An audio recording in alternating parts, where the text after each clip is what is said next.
భారం మోసుకొచ్చిన సమస్త జనులారా నా యొద్దకు రండి, నేను మీకు విశ్రాంతి కలగచేతును. నేను సాత్వికుడను దీన మనసు గలవాడను గనుక మీ మీద నా కాడి ఎత్తుకొని నా యొద్ద నేర్చుకుని అప్పుడు మీ ప్రాణములకు విశ్రాంతి దొరుకును. ఏలగనక నా కాడి సులువుగాను నా భారం తేలికగాను ఉన్నది. చాలండి. ఇక్కడ ఏం చెప్తున్నారంటే, ప్రయాసపడి భారం మోసుకున్న సమస్త జనులారా నా ఎదుగురని నేను విశ్రాంతి కలిగజేస్తాను అంటున్నాను. మనం దేనికోసం ప్రయాసపడుతున్నాం ఈ లోకంలో? దేవుని కోసం ఏమైనా ప్రయాసపడగలుగుతున్నామా? ధనం సంపాదించడానికి, లేదా మన ఇంకేదైనా ఆస్తిపాస్తులకి, ఇంకే లోకమానుసారంగా వాటికి ప్రయాసపడుతున్నాం, కానీ దేవుని కోసం మనం ప్రయాసపడతలేదు. అసలు మనకి ప్రయాస అనేది ఎక్కడ మొదలైందో చూడండి. ఆదికాండం 3:17 చదవండి.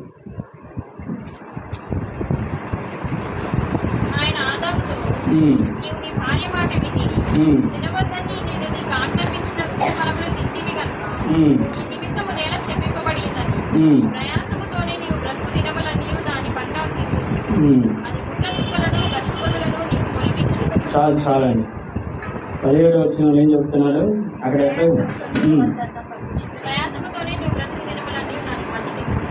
చూడండి, ఇక్కడ మనకి ఎక్కడ మొదలైంది ప్రయాసన?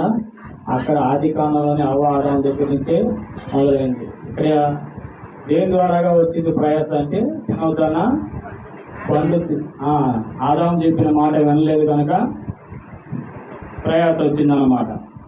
అదే ఇక్కడ మనం ఏం చేస్తున్నాం? దేవుడి మాట మనం కూడా లక్ష్య పెట్టట్లేదు కాబట్టి మనకి ప్రయాస అనేది వస్తుందన్నమాట. ఇక్కడ మనకి ఆదికాండంలోనే ప్రయాస. ఈ లోకంలో మనం చేస్తున్నామంటే దేని ఆ లోకానుసారంగా, అది ఆస్తి మీద ఇటు మీదే కానీ దేవుని కొరకు మనం భారంగా పనిచేయట్లేదు. దేవుని కొరకు మనం ప్రయాస పడలేకపోతున్నాం. దేవుని కొరకు మనం ప్రయాస పడాలన్నమాట. అలాగే నాకు చదువు మత్తయి వార్త 11:28 ఒకసారి 29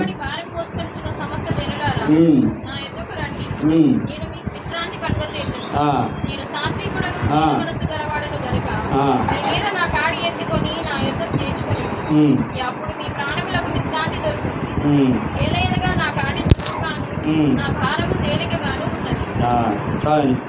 ఇక్కడ భారము దేవుడు మనకి ఎవరికి ఎంత భారం పెట్టాలో వాళ్ళకి పోతాడంటే వాళ్ళు మోస్తారా లేదా అని దేవుడు పరీక్షిస్తూ ఉంటాడు అన్నమాట. ఆయన కాడి సులువుగా ఉంటుంది. ఆయన ఆ కాడి ఎత్తుకొని నా యొద్దకు రమ్మంటున్నాడు. అప్పుడు ఆయన ప్రాణంలో విశ్రాంతి దొరుకుతుంది. మన ఈ లోకంలో ఎన్ని వీటి కోసం పరిగెత్తినా కానీ ప్రయోజనం లేదు. కానీ మనం దేవుని కాడి ఎత్తుకొని దేవుని కోసం ప్రయాసపడినప్పుడే మనకి సంతోషం దొరుకుతుంది, విశ్రాంతి దొరుకుతుంది అన్నమాట. ఎలాగా అంటే, మనం చూస్తా ఉన్నాం ఉదయం లేచిన దగ్గర నుంచి ఉద్యోగాలని, దీనికి ధనం సమకూర్చుకోవడానికి ప్రయాసపడుతున్నాం, కానీ దేవుని కోసం ఏమైనా ప్రయాసపడగలుగుతున్నామా? ఎప్పుడు ప్రయాసపడుతున్నాం? విశ్రాంతి దినాన్ని కాసేపే ప్రయాసపడుతున్నాం. మిగతా దినాలన్నీ మన పనుల నిమిత్తము వాటి కోసమే ప్రయాసపడుతున్నాం. దేవుని కోసం అని ప్రయాసపడలేకపోతున్నాం. దేవుని కోసం ప్రయాసపడాలి. అలాగే కీర్తన కింద చూడండి, 38వ అధ్యాయం. దావీదు మహారాజు మంచి మాట చెప్తున్నారు. 38:4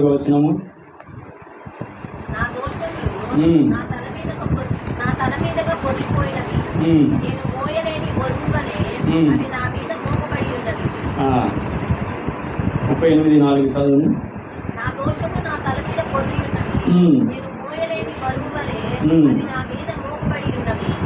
చాలు. ఇక్కడ మన దోషాలు మన తల మీదుగా పొరిగిపోతున్నాయి అనమాట. మనం చేసుకున్న పాపాలే మనం మోస్తున్నాం. దేవుడు మనకి పెట్టలేదన్నమాట దోషాలు, ఏ పాపాలు కూడా. కానీ మనం చేసుకున్న వాటిని మనం ఏం చేస్తున్నాం అంటే, మన దోషాలు మన తల మీదుగా నేను మోయలేని బరువు మనమే తెచ్చుకుంటున్నాం. మన అంతగా మనమే బరువు తెచ్చుకుంటున్నాం.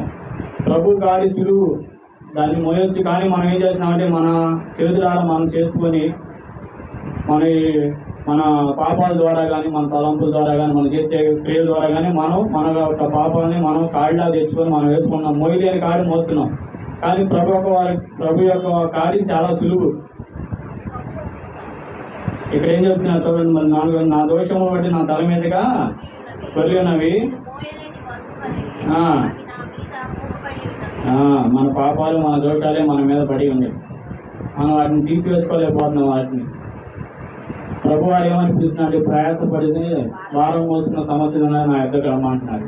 ప్రభు వారు అంత దీనంగా పిలుస్తున్నారు. కానీ మనం ఏం చేస్తున్నాం? నిర్లక్ష్యం చేస్తున్నాం. అలాగే మన పాపాలు మన దోషాలు బట్టి మనం చేసుకున్నాం, మన చేతులారే మనం పాపం అనే కాడి మోస్తున్నాం. అలాగే చూడండి, ప్రసంగి గ్రంథం కూడా చూద్దాం. చూడండి, ప్రసంగి గ్రంథం 2వ అధ్యాయం 22 వచ్చిన 23 వచ్చిన చదవండి. సూర్యుని కింద నరునికి తటస్థించు ప్రయాసం అంతటి చేతను వాడు తలపెట్టు కార్యములన్నిటి చేతను వానికి ఏమి దొరుకుతున్నది? వాని దినములన్నీయు శ్రమకరములు, వాని పాటలు వ్యసనకరములు. రాత్రి ఎందైనను వాని మనస్సులకు నెమ్మది దొరుకుతుంది. చూడండి, ఇక్కడ ప్రసంగి గురించి రాస్తున్నాడు. వారి దినాలన్నీ ఏమవుతున్నాయంట? వ్యర్థంగా ఉంటున్నాయి. మనం ఈ లోకంలో జీవించే జీవితాలన్నీ కూడా దేవుని కొరకు జీవించకపోతే ప్రతిదీ కూడా వ్యర్థమే. దేనికోసం ప్రయాసపడుతున్నాం? మనం ఈ లోకంలో దేని కోసం ప్రయాసపడుతున్నాం? ఆస్తి కోసం, ధనం సంపాదన కూర్చోడానికి, ఇంకా ఆహారం కోసం వీటికే ఇచ్చేస్తున్నాం. కానీ మనం దేవుని కొరకు మనం ప్రయాసపడలేకపోతున్నాం అన్నమాట. దేవుని కొరకు మనం ప్రసంగి 23 వచ్చిన ఇంకోసారి చదవండి.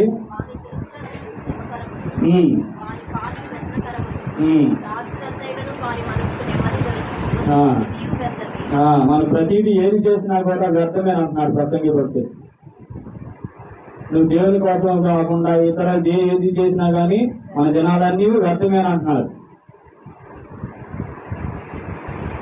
మనం ఎంత చేసినా కానీ దేవుని కొరకు అది దేవుని సన్నిధిలో ఒక దినం గడుపు కంటే 1000 దినాల కంటే శ్రేష్టం. అలాంటి దినాలను మనం ఎన్నో పోగొట్టుకుంటున్నాం. దేవుని కొరకు మనం ఒక భారభరితమైన జీవితాన్ని జీవించలేకపోతున్నాం అన్నమాట. ఈ దినాలు అలా ఉండాలి. దేశం దగ్గర నుంచి ఉరుకులు పరుగుల మీద ఒకటే కానీ ఈ లోకంలో ఏం తిందామా ఏం త్రాగుదామా అని దీని మీదే ప్రయాసపడుతున్నారు చెప్తే దేవుని కోసం ఒక భారం కలిగి జీవించలేకపోతున్నారు. చేయదన్న పని చేసింది కాబట్టి అక్కడ అవ్వ శ్రమలు అనుభవిస్తుంది. భారంతో ఉంటున్నారు అక్కడ. అదే మనం కూడా ఇక్కడ దేవుడు చేయదన్న పని చేస్తున్నాం కాబట్టి మనకి ఈ ప్రయాస ఇదంతా. ఇకనైనా కానీ మనం దేవుని కొరకు ప్రయాసపడి జీవించాలి. అలాగే చూడండి, హోషేయ గ్రంథము 54వ అధ్యాయము 11వ వచనము. మనం ఈ సంపాదించిన యెషయా గ్రంథము 54:11. ప్రయాసపడి గాలి వారి చేత కొట్టబడి ఆదరణ లేక ఉన్నదానా, నేను నీలాంజనములతో నీ కట్టడములు కట్టుకుని నీలములతో నీ పునాదులను వేయుదును. చాలు. ఇక్కడ మనం ఎంత ప్రయాసపడ్డా కానీ ఏం చెప్తున్నారు? గాలివాన చేత కొట్టబడుతున్నారు. నువ్వు ఏమైనా అంతస్తులు బిల్డింగులు కట్టినా, స్టేర్ల మీద స్టేర్లు వేసినా, ఏం చేసినా కానీ అంతా వ్యర్థమేనా అంటున్నారు. గాలివాన చేత కొట్టబడి ఆధారం లేక ఉంటాం అన్నమాట. ఎంత ఆస్తి మనం సమకూర్చినా కానీ ఉపయోగం లేదు. ఎంత ధనం సమకూర్చుకున్నా కానీ చివరికి మనం ఏం తీసుకెళ్ళేది ఏం లేదు. దేవుని కొరకు ఒక ప్రయాస కలిగి జీవించాలి. అదే మనం దైవ గ్రంథంలో చూస్తామంటే ఎవరు ధనవంతుడు, పేద లాజరు. ధనవంతుడు ఎక్కడికి వెళ్తాడు? పాతాళానికి వెళ్తాడు. అదే లాజరు అబ్రహాము రొమ్మను ఆదుకుంటాడు. ధనం సమకూర్చుకొని మనం ఏమైనా పాతాళానికి తొక్కబడేది. కానీ అదే దేవుణ్ణి మనం సమకూర్చున్నట్టయితే మనం ఎక్కడ ఉంటాం? ప్రభు అబ్రహాము రొమ్మను మనం అనుకొని ఉంటాం. చిన్న ఉదాహరణ ఏంటంటే, మొన్నే నిన్న జరిగిన సంఘటన. గడ్డికి వచ్చే సంఘటన ఉంటే అబ్బాయి గడ్డికి వస్తూ ఉంటాడు. అంటే తండ్రి చనిపోయాడు, ఒక్కడే ఇద్దరు కొడుకులు. కానీ ఒకడే కష్టార్జితం మీద బాగా సంపాదిస్తాడు. రోజుకి 7,000-8,000 రూపాయలు వ్యాపారం చేస్తూ ఉంటాడు. తండ్రి చనిపోయిన తండ్రి సంవత్సరం నిన్నగా మనం బాగా జరిగించాడంట. జరిగించి ఆ మొత్తం సమస్తం అబ్బాయి చూసేది. ఇంట్లో కూడా అందరూ ఇంట్లో ఒకలే అతను చేసుకొచ్చాను, ఇంట్లో కూర్చొని తినాలి. అలాంటి దినాల్లో ఎట్లా ఉన్నాడు అబ్బాయి? అలా తమ్ముడు వాళ్ళ అమ్మ కలిసి ఏదో సందర్భంలో ఒక మాట అన్నారంట. ఆ మాట పట్టుకొని ఏం చేశాడు అబ్బాయి? వెలుగుల ముందు దాగి అలాగే చనిపోయాడు. ఎంత ప్రయాసపడ్డాడు కానీ వ్యర్థమైపోయింది అన్నమాట, చిన్న మాట ద్వారా. సహజంగా ఏదైనా పని చేయాలంటే కుర్రోళ్ళు అవసరము, చాలా అవసరంతో కూడి ఉంటుంది. కాబట్టి చాలా మందికి భోజనాలు వడ్డించేవాళ్ళు. కానీ ఈ కార్యక్రమాలు కొద్ది ఖర్చు పెట్టాడు అనుకోండి, సంపాదించింది ఎవరు? తనే సంపాదించింది, తనే ఖర్చు పెట్టినాడుగా. దాని ద్వారా అక్కడ చిన్న మాట అనే పాటికి ఏం చేశాడంటే లీటర్ ముందు అంతే తాగేశాడు. మరి మట్టి కార్యక్రమంలో నేను వెళ్ళొచ్చాను. జనం ఎంతమంది వచ్చారంటే చాలా మంది వచ్చారు. నాకైతే అసలు కళ్ళంటే అక్కడే నీళ్ళు కదా తిరిగి వెయిట్ చేశాను కూడా. ఎంత ప్రయాసపడ్డా కూడా ఇప్పుడు అర్థమైంది. మనం కూడా ఈ లోకంలో ధనం సమకూర్చుకోవడానికి ప్రయాసపడుతున్నాం, కానీ దేవుని కొరకు ప్రయాసపడలేకపోతున్నాం. చూడండి కీర్తన గ్రంథం 127 1వ వచనము. యెహోవా ఇల్లు కట్టించిన యెడల దాని కట్టువారి ప్రయాసము వ్యర్థమే. చాలు. ఇక్కడ మనం ఏమన్నారండి? దావీదు మహాభక్తుడు యెహోవా ఇల్లు కట్టించిన యెడల దాని కట్టువారి ప్రయాస వ్యర్థమే. ఈ లోకంలో దేనికి మనం నమ్ముకుని ఇల్లు కట్టుకున్నా కానీ, ఏది ప్రయాసపడ్డా కానీ అంతా వ్యర్థమే. ఏది శాశ్వతం కాదు, అన్ని అశాశ్వతమే. దేవుడు ఒక్కడే శాశ్వతమైన వాడు. ఆయన మనం పూర్తిగా ఆయన మీద మన భారాలు, మన వ్యాజ్య భారాలు అన్నీ ఆయన మీద చేసుకున్నప్పుడు మన సమస్తాన్ని తీరుస్తాడు. నీ అప్పుల బాధలు ఉన్నాయా, ఇంకేమైనా ఉన్నాయా, ప్రతిదీ దేవుడి మీద, నీ సమస్యలు కానీ నీ ఆరోగ్యపరంగా ప్రతిదీ దేవుడి మీద మనం పూర్తిగా అనుకుంటే ఆయన మన ప్రతి వ్యసనాలను కూడా తీరుస్తాడు. ఇక్కడ అబ్రహాము కూడా ఏం చేశారు? ప్రభు కొరకు చాలా ప్రయాసపడ్డారు.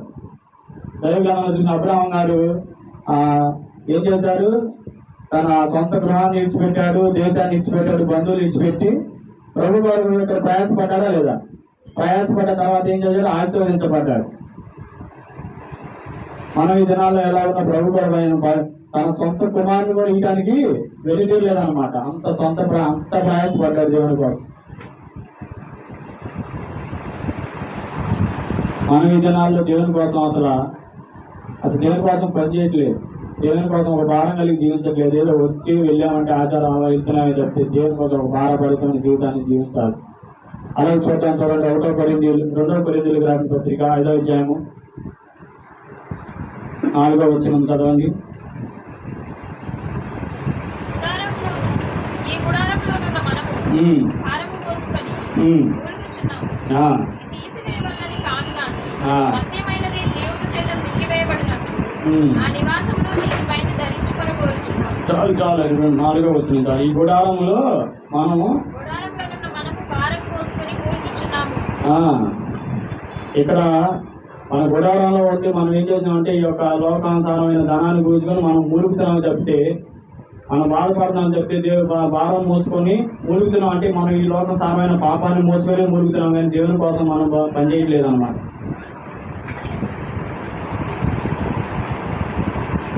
ఈ లోకంలో ధనం సమకూర్చుకొని మనం ఏం చేయలేము. భారం కలిగి జీవించలేకపోతున్నాం అన్నమాట. అలాగే ఇక్కడ యోబు గారు కూడా అంటే ఏం చేస్తున్నారంటే యోబు గారు ఏం చేశారు? యోబు గారు దేవుడి నమ్మకస్తుడుగా జీవించాడు. యోబు గారు కూడా చాలా ప్రయాసపడ్డారు. ఎలాగా? తన కుటుంబాన్ని బాగొట్టుకున్నాడు, తన భార్య బిడ్డలు అందరినీ బాగొట్టుకొని చాలా ప్రయాసపడ్డాడు దేవుని కోసం. మనం ఈ దినాల్లో ఎలా ఉన్నాం? దేవుని కొరకు ఒక భారపడుతున్న జీవితాన్ని జీవించలేకపోతున్నాం అన్నమాట. దేవుని కొరకు ఒక ప్రయాస కలిగి జీవించాలి. ఎక్కడైనా సరే మనం దేవుని కొరకు ఒక ప్రయాస కలిగి భారంగా జీవించేవారిగా ఉండాలన్నమాట. అలాగే చూడండి లోకాసు వార్త 13వ అధ్యాయం 24వ వచనం చివరిగా చూసుకొని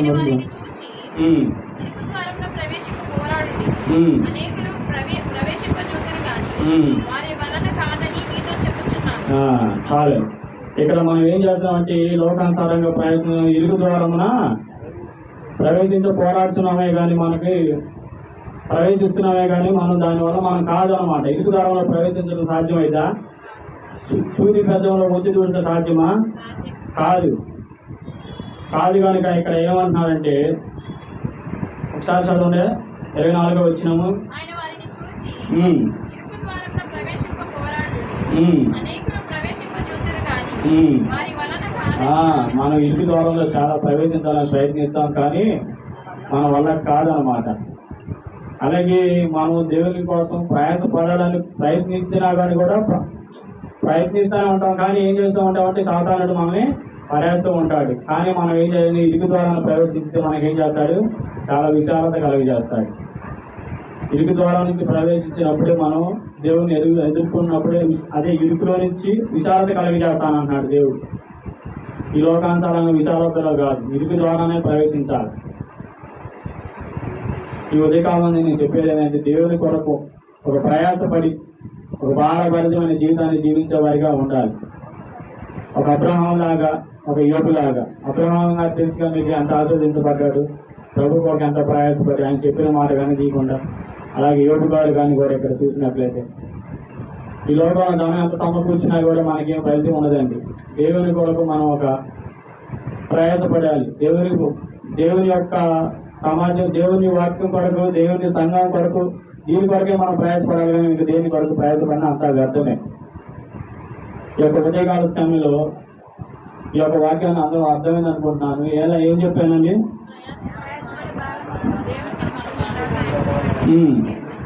దేవుని కొరకు ఎవరి కొరకు ప్రయాసపడాలి? దేవుని కొరకు ప్రయాసపడాలి. ఇక్కడ ఎవరెవరు ప్రయాసపడ్డారు? అబ్రహాం గారు ప్రయాసపడ్డారు. ఆయన చెప్పిన, ప్రభువు గారు చెప్పిన ప్రతి ఒక్క మాట కూడా ఏది కాదనకుండా ఏది చేశాడు, చెప్పినవన్నీ చేశాడు. చివరికి తన కుమారుని కూడా వీడానికి వెళ్ళలేదు కనుక అప్పుడు అక్కడ అబ్రహాం గారు ఆశీర్వదించుకోవాలి. మనం కూడా మనకున్న ప్రతిదీ కూడా తీసేసుకునే మనకున్న ఆస్తులు మనం సమకూర్చుకోలేమే. కానీ మామూలుగా చెప్తున్నాను, మనం ఉన్న జీవితం ఎక్కడైనా సరే దేవుని కోసం ఒక భారం కలిగి జీవించాలి. ఈ యొక్క వాక్యం అందరికీ అర్థమైందని కోరుకుంటున్నాను. కళ్ళు మూసుకుని అయితే ప్రార్థన చేసుకుందాం. మహాపరిశుద్ధుడా, మహోన్నతుడైన నీ ఘనమైన నామానికి వందనాలు, స్తోత్రాలు నా ప్రభు. అయినా ప్రభు, ఇదిగో ఈ రీతిగా నా ప్రభు మాట్లాడడానికి నాకు ఇచ్చిన ఒక ధన్యతను బట్టి నీకు వందనాలు నా ప్రభు. అయ్యా, నేను కూడా నా ప్రభు ఈ లోకానుసారం వాటి మీద ఆశీర్వదించి భారాన్ని మోస్తున్నాను కానీ ప్రభు. అయ్యా, నీ కొరకు నేను భారాన్ని మోయలేకపోతున్నాను నా ప్రభు. అయ్యా, మీరు పిలుస్తున్నారు నా ప్రభు, ప్రయాసపడి భారం వస్తున్న సమస్య తిన్నారు, నా ఎదురు రమ్మంటున్నారు కానీ నా ప్రభు. అయ్యా, నీ లోకంలో ధనం సమకూర్చుకోవడానికి నేను ఏం తిన్నామా ఏమి త్రాగు దీని మీదే పోరాడుతున్నాను కానీ నా ప్రభు. అయ్యా, నీ కోసం నేను పోరాడలేకపోతున్నాను ప్రభు. నీ కోసం ఒక ప్రయాసపడలేకపోతున్నాను నా ప్రభు. అయ్యా, నన్ను ఒకసారి మీరు జ్ఞాపకం చేసుకోండి నా ప్రభు. అయ్యా, దినాన్ని అబ్రహాం గారికి ఏ విధంగా ప్రయాసపడ్డారో నా ప్రభు మీ కొరకునైనా అలాంటి ప్రయాస జీవితాన్ని నాకు దయచేయమని అడుగుతున్నాను నా ప్రభు. అలాగే యోగు గారి లాగా నా ప్రభు తన కుటుంబాన్ని దాన్ని పెట్టుకుని అందరినీ పోగొట్టు మీకోసం అంతా ప్రయాసపడ్డారు నా ప్రభు. అలాంటి ప్రయాసపడే జీవితాన్ని నాకు దయచేయమని అడుగుతున్నాను నా ప్రభు. అయ్యా, నీకు నమ్మకస్తుగా జీవించేటప్పుడు నాకు మా అందరికీ దయచేయమని ఈ యొక్క ప్రార్థన మీ పాలసని చేసుకోమని యేసు క్రీస్తు వారి అతి పరిశుద్ధ నామములో ప్రార్థించి వేడుకుంటున్నాం తండ్రి. ఆమేన్. అందరికీ వందనాలు. మన రెండో వర్తమానంగా మన గరీన్ యశ్వంత్ గారు వచ్చి వర్తమానాన్ని అందిస్తారు.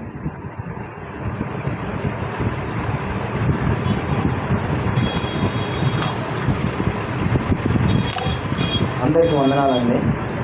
అందరు కళ్ళు మూసుకున్నట్లయితే చిన్న ప్రార్థన చేసుకున్నాము. పరిశుద్ధుడా, మహోన్నతుడా తండ్రి, వేలాది వందనాలు ప్రభా. తండ్రి వేసే ఈరోజు ఆదివారం తండ్రి వేసి ఈ దినాన తండ్రి వేసి ఎంతోమంది తండ్రి వేసి నీ సన్నిధికి వచ్చున్నారు తండ్రి వేసి నీ మాటలు విందామని తండ్రి వేసా. తండ్రి వేసి ముందు చెప్పిన కిషోర్ అన్న తండ్రి వేసి మంచి వాక్యాన్ని అందించారు తండ్రి వేసి. అలాగే తండ్రి వేసి తర్వాత చెప్పబోతున్నాను నన్ను కూడా తండ్రి వేసి మీరు జ్ఞాపకం చేసుకొని తండ్రి వేసి నా ద్వారా తండ్రి వేసి ఎటువంటి అయితే వాక్యాన్ని మీరు వినిపించాలనుకుంటున్నారో తండ్రి వేసి అది ఈరోజు వినిపించండి ప్రభు. నా వాక్యం ఆది నుంచి అంతవరకు మీరే తోడై ఉండమని చిన్న ప్రార్థన మీ పరాశని చేర్చుకోమని అతడైన యేసుక్రీస్తు నామములో అడుగుకొని ప్రార్థిస్తున్నాం తండ్రి. ఆమేన్. ఈరోజు మనం గమ్యం గురించి తెలుసుకుందామండి. గమ్యం అంటే ఏంటి?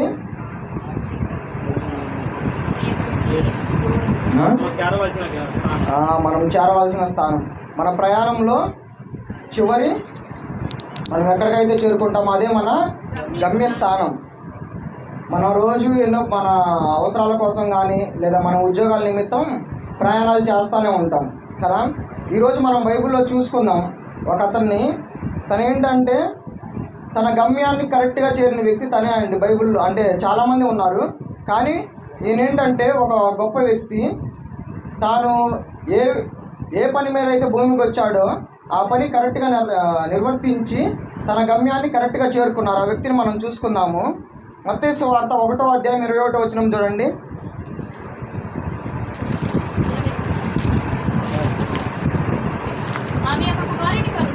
ఆమె యొక్క కుమారుని కనును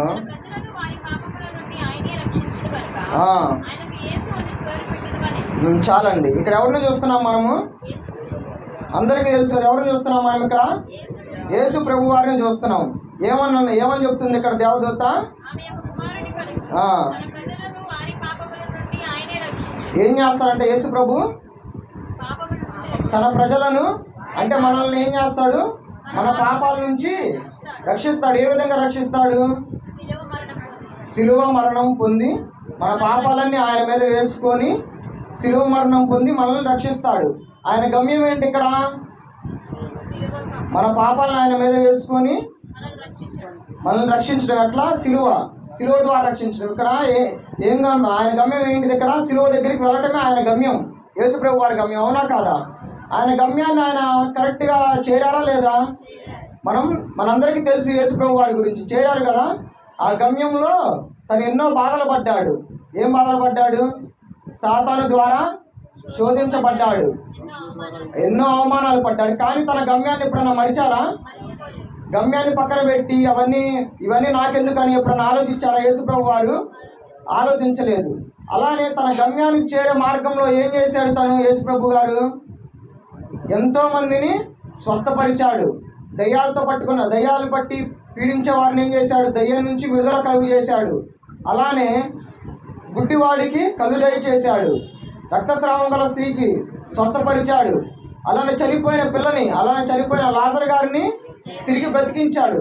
ఇవన్నీ తన గమ్యానికి చేరుకునే మార్గంలో కొన్ని భాగాలు ఇవి కూడా. అలానే మన గమ్యం ఏంటండి? పరలోక రాజ్యాన్ని చేరటం. ఇక్కడ యేసు ప్రభు వారు తన గమ్యాన్ని కరెక్ట్గా చేరారా లేదా? మనం కూడా మన గమ్యం వైపు కరెక్ట్గా వెళ్తున్నామా లేదా? వెళ్తున్నామా? వెళ్ళట్లేదు. దేనికని వెళ్ళట్లేదు? లోకాశల్లో ఉండిపోయి వెళ్ళట్లేదు. ఇప్పుడు మనం ఉదాహరణగా తీసుకున్నట్లయితే మనమే మన ఉద్యోగాల నిమిత్తం ఒక ఊరు నుంచి ఇంకో ఊరికి మన వెస్లియాన్ని తీసుకుందాం. అన్న ఎంతో దూరం 40 కిలోమీటర్ల ప్రయాణం చేసి ఉద్యోగం చేయడానికి ఇక్కడికి వస్తారు. తన గమ్యస్థానం ఏంది? ఇక్కడ గుంటూరు కదా. తను ఈ గమ్యస్థానంలో ఎక్కడైనా తను వేరే ఊర్లో వెళ్తున్నాడా? వెళ్ళట్లేదు. కేవలం నేరుగా వచ్చి గుంటూరులో తన ఉద్యోగ స్థానానికి వెళ్తున్నాడు. అలానే మన భారత అంటిని తీసుకుందాం. తను వేరే ఊరు నుంచి వచ్చి ఇక్కడ వ్యాపారం చేస్తుంది. తన గమ్యాన్ని మరిచి ఎక్కడికైనా వెళ్తుందా? వెళ్ళట్లేదు. ఎక్కడికి వెళ్తుంది? ఎక్కడికైతే వెళ్ళాలో అక్కడికి వెళ్తుంది. ఇలా మనం మన అవసరాల కోసం మనం కరెక్ట్గా మన గమ్యానికి వెళ్తాం. కానీ మన అసలైన గమ్యం ఏంటి? పరలోక రాజ్యాన్ని చేరటం. దానికి మాత్రం మనం కరెక్ట్గా దాని వైపు నడుస్తున్నాం. మనం నడవట్లేదు. మన అడుగులు తప్పిపోతున్నాయి. వేరే వైపు మనం అడుగులు వేసేస్తున్నాం. అలా మనం ఉండకూడదు. మనం ఏం చేయాలి? మనం కూడా యేసు ప్రభు వారి లాగా కేవలం మన గమ్యం వైపే నడిచేలాగా మనం ఉండాలి. ఇప్పుడు మన ఉద్యోగాల నిమిత్తం మనం ఎలాగైతే మన గమ్యాన్ని చేరుకుంటున్నామో అట్లాగే మన ఆత్మీయ జీవితంలో కూడా మనం పరలోకం వెళ్ళాలి. ఖచ్చితంగా వెళ్ళాలి కదా. కేవలం మన ఈ జీవితం ఎంతకాలం అండి? 60 సంవత్సరాలు. ఈ 60 సంవత్సరాల కోసం మనం చూసుకుంటున్నాం. కానీ తర్వాత నిత్య జీవితం కోసం మనం చూసుకుంటున్నామా? లేదు. మనం తప్పిపోతున్నాం గమ్యంలో. ఒక అతన్ని చూద్దాం. ఇక్కడ మనం యోనా గ్రంథం చూడండి, 1వ అధ్యాయం 2వ వచనం చూడండి.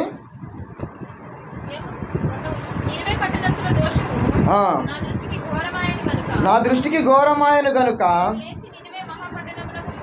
పోయి దానికి దుర్గతి కలుగునని ప్రకటింపుము.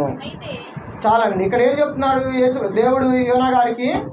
నినివే పట్టణానికి వెళ్ళమన్నారు. ఒక గమ్యస్థానాన్ని నిర్ణయించారు యోనా గారికి. ఏం నిర్ణయించారు? అందరు చెప్పండి గట్టిగా. నినివే పట్టణానికి వెళ్ళమని నిర్ణయించారు. అయితే తర్వాత ఏం చేస్తున్నాడు చూడండి. పారిపోవాలనని యోనా యొప్పేకు పోయి ఒక ఓడను చూచి ప్రయాణమునకు కేవు ఇచ్చి యెహోవా సన్నిధిలో నిలవక ఓడవారితో కూడి. చాలండి. ఇక్కడ ఏం చేస్తున్నారు? యోనా గారు తర్షీషుకు వెళ్తున్నారు. దేవుడు ఏం చెప్పాడు? నినివే పట్టణానికి వెళ్ళమంటే యోనా గారు తర్షీషుకు వెళ్తున్నారు. తన గమ్యాన్ని మార్చుకున్నారు. దేవుడు చెప్పిన గమ్యాన్ని కాకుండా వేరే గమ్యాన్ని తను నిర్ణయించుకున్నారు. మనం కూడా ఏం చేస్తున్నాం? యోనా గారి లాగా వేరే గమ్యాన్ని మనం మార్చుకుంటున్నాం. కానీ మన గమ్యం ఏంటి? పరలోకానికి వెళ్ళటమే మన గమ్యం. అయితే ఇక్కడ యోనా గారు తర్షీషుకి వెళ్తున్నారు కదా, నినివే పట్టణానికి వెళ్ళకుండా. అయితే దేవుడికి తెలుసు. ఏం తెలుసు? గమ్యాన్ని నిర్ణయించడం తెలుసు. అలానే గమ్యం నుంచి తప్పిపోతే, ఆ మార్గం నుంచి తప్పిపోతే ఎలా తీసుకువెళ్ళాలో కూడా దేవుడికి తెలుసు. ఏం చేస్తున్నాడు దేవుడు? తర్వాత తను వెళ్ళే దారిలో ఏం చేస్తున్నాడు? చదవండి కింద. అయితే యెహోవా సముద్రం మీద పెద్ద గాలి పుట్టింపగా గొప్ప తుఫాను రేగి ఓడ బద్దలైపోవు గతి వచ్చెను. చాలండి. ఇక్కడ ఏం చేస్తున్నాడు దేవుడు? సముద్రం మీద గొప్ప తుఫాను లేపాడు. మనం కూడా దేనికని లేపాడు తుఫాను?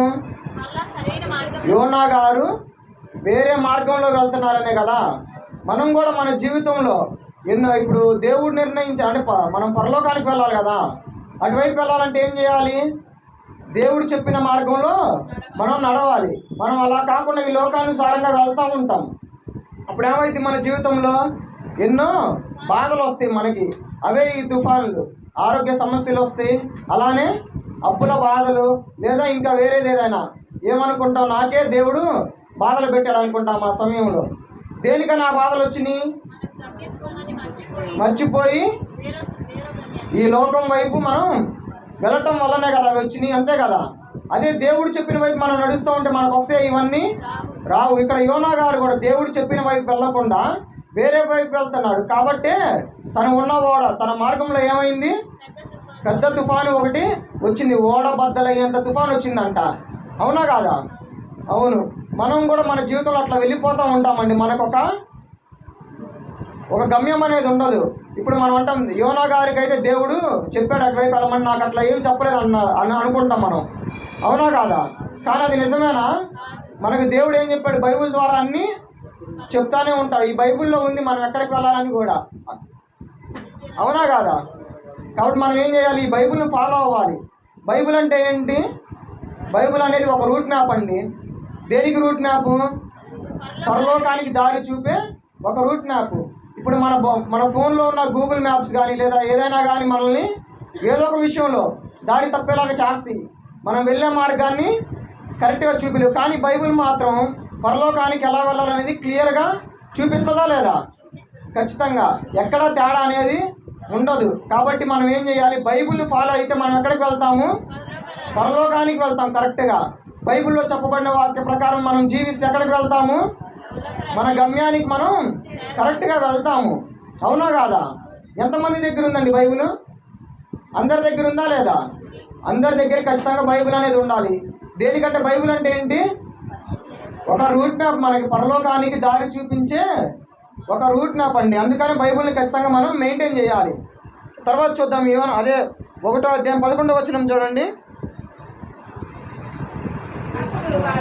అప్పుడు వారు సముద్రము పొంగుచున్నది, తుఫాను అధికమగుచున్నది, సముద్రము మా మీదికి రాకుండా నిమ్మలించినట్లు మేము నీకేమి చేయవలెనని అతనిని అడుగగా, యోనా, నన్ను బట్టియే ఈ గొప్ప తుఫాను మీ మీదికి వచ్చెనని నాకు తెలిసి ఉన్నది. నన్ను ఎత్తి సముద్రంలో పడవేయుడు. ఇక్కడ ఏం చేస్తున్నాడు యోనా గారు? వేరే మార్గంలో వెళ్ళటం వల్ల ఏమైంది? తను సముద్రంలో పడవేయబడ్డాడు. అవునా కాదా? ఇప్పుడు మనం కూడా మార్గం తప్పితే ఏమైంది? మనకు కూడా ఏదో ఒక సమస్య ఖచ్చితంగా వస్తుందా లేదా? ఖచ్చితంగా వస్తుంది. ఇక్కడ యోనా గారు ప్రయాణం ఎలా అయితే మార్చుకున్నాడో, దేవుడు చెప్పిన వైపు వెళ్ళకుండా మనం కూడా ఈ బైబిల్ చెప్పిన వైపు వెళ్ళకుండా, బైబిల్ చెప్పిన ప్రకారం నడవకుండా ఉంటే మనకేమైద్ది? మనం కూడా ఈ లోకం అనే సముద్రంలో ఖచ్చితంగా పడవేయబడతాం. అవునా కాదా? గట్టిగా సమాధానం చెప్పండి. పడవేయబడతామా లేదా? ఖచ్చితంగా పడవేయబడతాం. తర్వాత చూద్దాం మనం 12వ వచనం కూడా 12వ వచనం కాదండి, 2వ అధ్యాయం 3వ వచనం చూడండి. నీవు నన్ను అగాధమైన సముద్ర గర్భంలో పడవేసి ఉన్నావు, ప్రవాహములు నన్ను చుట్టుకొని ఉన్నవి. నీ తరంగములను ఆ, నీ కరులను నన్ను కప్పి ఉన్నవి. ఇక్కడ ఏమన్నారండి యోనా గారు? నీవు నన్ను గాఢమైన సముద్ర గర్భంలో పడవేసి ఉన్నావు. ఎవరు పడేశారంట? దేవుడు పడేసి దేవుణ్ణి అంటున్నారండి. దేవుడు పడేశాడా? దేవుడు పడేయలేదు. ఆయనే నన్ను సముద్రంలో పడవేయండి అని అక్కడ వారితో అన్నాడు. మనం కూడా ఏం చేస్తాం? మనం దేవుడు చెప్పిన దారి వైపు వెళ్ళకుండా, దేవుడు చెప్పిన గమ్యానికి వెళ్ళకుండా వేరే వైపు వెళ్తూ ఉంటే మనకు కూడా ఇవన్నీ మనకు ఎదురొస్తూ ఉంటాయి. ఏదైనా సమస్యలు అప్పుడు మనం ఏమంటాం? దేవుడే మనం కూడా యోనాలాగా దేవుడిని నిందిస్తూ ఉంటాం. అవునా కాదా? దేవుడిని నిందిస్తాం. కానీ దానికి కారణం ఎవరు? దేవుడా?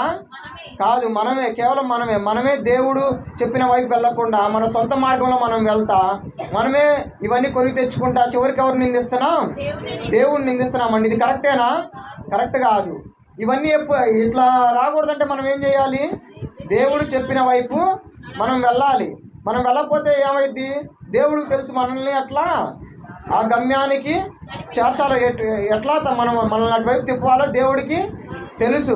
ఇక్కడ యోనా గారు ఎలా అయితే తాను తప్పు తనే చేశాడు, అలానే మళ్ళీ తర్వాత దేవుడిని నిందిస్తున్నాడు. మనం కూడా మన జీవితంలో మనం తప్పులు చేస్తాము, తర్వాత ఎవరిని నిందిస్తాం? దేవుడినే నిందిస్తాం. మనం మర్చిపోతామండి మన గమ్యస్థానాన్ని. దేవుడు మనకు నిర్ణయించిన గమ్యస్థానాన్ని మనం మర్చిపోతాం. మన దైవ సేవకుని చూసుకుందాం. ఏ రోజంతా నువ్వు తన గమ్యాన్ని మర్చిపోయారా? మర్చిపోలేదు. తన గమ్యం తనకి బాగా తెలుసు. ఈ లోకం కోసం ఆరాటపడ్డారా మన దైవ సేవకుడు? కానీ మనం ఏం చేస్తాం? ఈ లోకం కోసమే ఆరాటపడతా ఉంటాం. తను బ్రతికినన్ని దినాలు దేవుని కోసమే తను పనిచేశాడు. దేవుడు చెప్పిన మార్గంలోనే తను నడిచాడు. ఎక్కడన్నా తను తొట్టిల్లాడా? ఎక్కడా తొట్టిలేదు. తనకు సమయం దొరికితే ఏం చేస్తాడు? బైబిల్నే చదువుతూ ఉంటాడు. ఎవరి దగ్గర కూర్చొని వ్యర్థమైన మాటలు మాట్లాడతాడా? మాట్లాడు. ఎందుకు? తనకి తన గమ్యం ఏంటో తెలుసు. అవునా కాదా? తెలుసు కాబట్టే తను అట్లా జీవించాడు. మనకు తెలుసు కదా, మనకు కూడా తెలుసు మన గమ్యం ఏంటో. కానీ మనం అలా జీవిస్తామా? జీవించలేము. కాబట్టే మనకి ఈ శోధనలు కానీ, శ్రమలు కానీ, లేదా బాధలు, అప్పులు, ఆరోగ్య సమస్యలు. అవునా కాదా? కేవలం మనం దేవుని వైపు నడవట్లేదు కాబట్టే మనకి ఈ శ్రమలన్నీ. కానీ దేవుని వైపు మనం నడిస్తే ఈ శ్రమలు అనేవి మనకు ఉంటాయా? దేవుడు చెప్పినట్టు యోనా గారు నినివేకి వెళ్ళి ఉంటే తను అట్లా సముద్రంలో పడవేయబడేవాడా? కాదు. మనం కూడా దేవుడు చెప్పినట్టు నడుస్తూ ఉంటే మనకి ఈ శ్రమలు వచ్చేవి కాదు కదా. కాబట్టి మనం ఏం చేయాలి?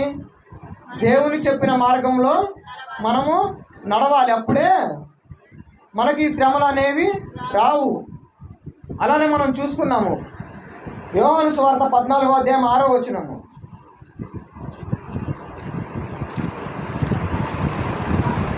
యోహాను సువార్త 14వ అధ్యాయం 6. యేసు నేనే మార్గమును సత్యమును జీవమును, నా ద్వారానే తప్ప తండ్రి యొద్దకు రాడు. ఏం చెప్తున్నానండి ఇక్కడ? ఎవరంట మనకు మార్గము? దేవుడే మన మార్గము. మన గమ్యస్థానం ఏమనుకున్నాం ఇందాక? పరలోకం అనుకున్నాం. అక్కడ ఎవరు ఉంటారు? మన తండ్రి అక్కడే ఉంటాడు. ఇక్కడ చివరిలో చెప్పాడు, నా ద్వారానే తప్ప ఎవడను తండ్రి యొద్దకు రాడు. కాబట్టి మన మార్గం ఎవరు? యేసు. మనం ఏం చేయాలి? యేసు ప్రభు వారు నడిచిన మార్గంలోనే మనం కూడా నడవాలి. అప్పుడే మనం ఎక్కడికి వెళ్తాము? మన గమ్యస్థానమైన మన తండ్రి ఇంటికి వెళ్తాము. కాబట్టి మనం ఏం చేయాలి? యేసు ప్రభు వారు నడిచిన మార్గంలోనే మనం నడవాలి. కానీ మనం నడుస్తామా? నడము. మనం మార్గం మర్చిపోయి వేరే వైపు వెళ్ళిపోయి మన గమ్యస్థానం ఎక్కడికి చేరతాం? చివరికి నరకానికి చేరతాం. మన గమ్యస్థానం ఏంటి? నరకం. మనం ప్రజెంట్ నడిచే మార్గంలో వెళ్తే మన గమ్యస్థానం ఏంటిది? నరకమే. కానీ మనం వెళ్ళాల్సింది ఎటు? పరలోకానికండి. ఇప్పుడు మనం మన తల్లిదండ్రులు ఉన్నారు. పొరపాటున నేనున్నాను, నేను ఏదైనా ఊరు వెళ్ళి తిరిగి ఇంటికి రాకపోతే ఎంత బాధపడతారు? వచ్చేదాకా వాళ్ళకి బాధే కదా. ఇప్పుడు మన దేవుడు మనల్ని సృజించుకున్నాడు. మనల్ని ఇక్కడ దేవుడు భూమి సృజించి తర్వాత పరలోకానికి రావాలని తను అనుకుంటాడు. మనం పరలోకానికి వెళ్ళకపోతే తను ఎంత బాధపడతాడు? ఎంతో బాధ ఉంటుంది కదా. మన తల్లిదండ్రులకు అయితే ఎంత బాధ ఉంటుందో దానికంటే ఎక్కువే మన దేవునికి ఎంతో వేదన, బాధ ఉంటుందండి. అవునా కాదా? మనం మార్గం తప్పిపోదామా? మనం దేవునికి బాధ కలిగిద్దామా? కలిగించకూడదు ఎప్పుడు. కాబట్టి మనం ఏం చేయాలి? మన గమ్యాన్ని మనం ఎప్పుడు మర్చిపోకుండా సరైన మార్గంలోనే మనం వెళ్తూ ఉండాలి. మనం ఏం చూసుకుంటాం? కేవలం ఈ శారీరకంగా చూసుకుంటాం, ఈ లోకానుసారంగా మన మార్గాన్ని చూసుకుంటాం, కానీ ఆత్మీయానుసారంగా మన మార్గాన్ని మనం మర్చిపోతాం. దాన్ని మనం పట్టించుకోము. కానీ మనం పట్టించుకోవాల్సింది ఏది? ఆత్మానుసారమైన జీవితాన్ని. మన ఆత్మ ఎక్కడికి వెళ్ళిద్దో అది మనం గ్రహించుకోవాలి. ఈ శరీరం కేవలం 60 సంవత్సరాలే, కానీ నిత్య జీవం, మన ఆత్మ నిత్యం బ్రతికే ఉంటుంది. దానికి మరణం లేదు, చావు లేదు. మనం దానికోసం మనం ఆలోచించాలి, దాని యొక్క గమ్యం కోసం మనం ఆలోచించాలి. కానీ మనం అలా ఆలోచించట్లేదు. ఈ రోజు నుంచైనా మనం మన యొక్క గమ్యాన్ని గురించి, సరైన గమ్యాన్ని గురించి మనం ఆలోచిద్దాము. యెహోషువ గ్రంథము 1వ అధ్యాయం 9వ వచనం చూడండి. మనం వెళ్ళే మార్గంలో మనం నిత్య జీవం వైపు నడుస్తూ ఉంటే, నిత్య జీవం వైపు వెళ్తూ ఉంటే మనకి ఎన్నో శోధనలు ఎదురవుతాయి. ఎవరి ద్వారా? సాతాను మనల్ని ఎన్నో విధంగా శోధిస్తూ ఉంటాడు. అప్పుడు మనం ఏంటి? కలవరపడిపోతాం, భయపడిపోతూ ఉంటాం. అవునా కాదా? అప్పుడు ఏం చేస్తాం? మనం ఇట్లా ఈ మార్గంలో నేను వెళ్ళలే, నాకు ఎన్నో శోధనలు వస్తాయి అనుకొని మనం వేరే మార్గంలో వెళ్తాము. కానీ దేవుడు ఏం చెప్తున్నాడో చూడండి. నేను నీకు ఆజ్ఞ ఇచ్చున్నాను కదా, నిబ్బరము కలిగి ధైర్యముగా నుండుము, దిగులు పడకము జడియకము, నీవు నడుచు మార్గం అంతటిలో నీ దేవుడైన యెహోవా నీకు తోడై ఉండు. మన మార్గంలో ఎవరు తోడై ఉంటాడు? దేవుడు తోడై ఉంటాడండి. అప్పుడు మనం ఏమైనా భయపడతామా? మనకు భయం అనేది ఉండదు. కానీ ఎప్పుడు తోడై ఉంటాడు? మనం మన గమ్యాన్ని కరెక్ట్గా తెలుసుకొని దేవుడు నిర్దేశించిన గమ్యం వైపు వెళ్తూ ఉంటేనే దేవుడు మనకు తోడై ఉంటాడు. అప్పుడు మనకి ఎటువంటి బాధ వచ్చినా కానీ, ఎటువంటి శోధన వచ్చినా కానీ మనకి దిగులేముండదు. ఎందుకంటే దేవుడు వాటిని చూసుకుంటూ ఉంటాడు. అప్పుడు మనం భయపడాల్సిన పని లేదు. కాబట్టి మనం ఏం చేద్దాం? దేవుడు నిర్ణయించిన మార్గంలో మనం వెళ్దాం. అప్పుడు మనం మన గమ్యాన్ని చేరుకోగలం. కీర్తనలు, దావీదు రాసిన కీర్తనలు 121వ అధ్యాయము 7 నుంచి 8 వచనాలు చూడండి. ఏ అపాయమును రాకుండా యెహోవా నిన్ను కాపాడును, ఆయన నీ ప్రాణమును కాపాడును. చాలండి. ఏం చేస్తాడంటే దేవుడు? ఏ అపాయం రాకుండా యెహోవా మనల్ని కాపాడుతూ ఉంటాడు. అలానే మన ప్రాణాన్ని కూడా ఆయన కాపాడుతూ ఉంటాడు. ఎప్పుడు? ఆయన చెప్పిన మార్గంలో మనం వెళ్ళేటప్పుడు. అప్పుడే దేవుడు మనల్ని కాపాడుతాడు.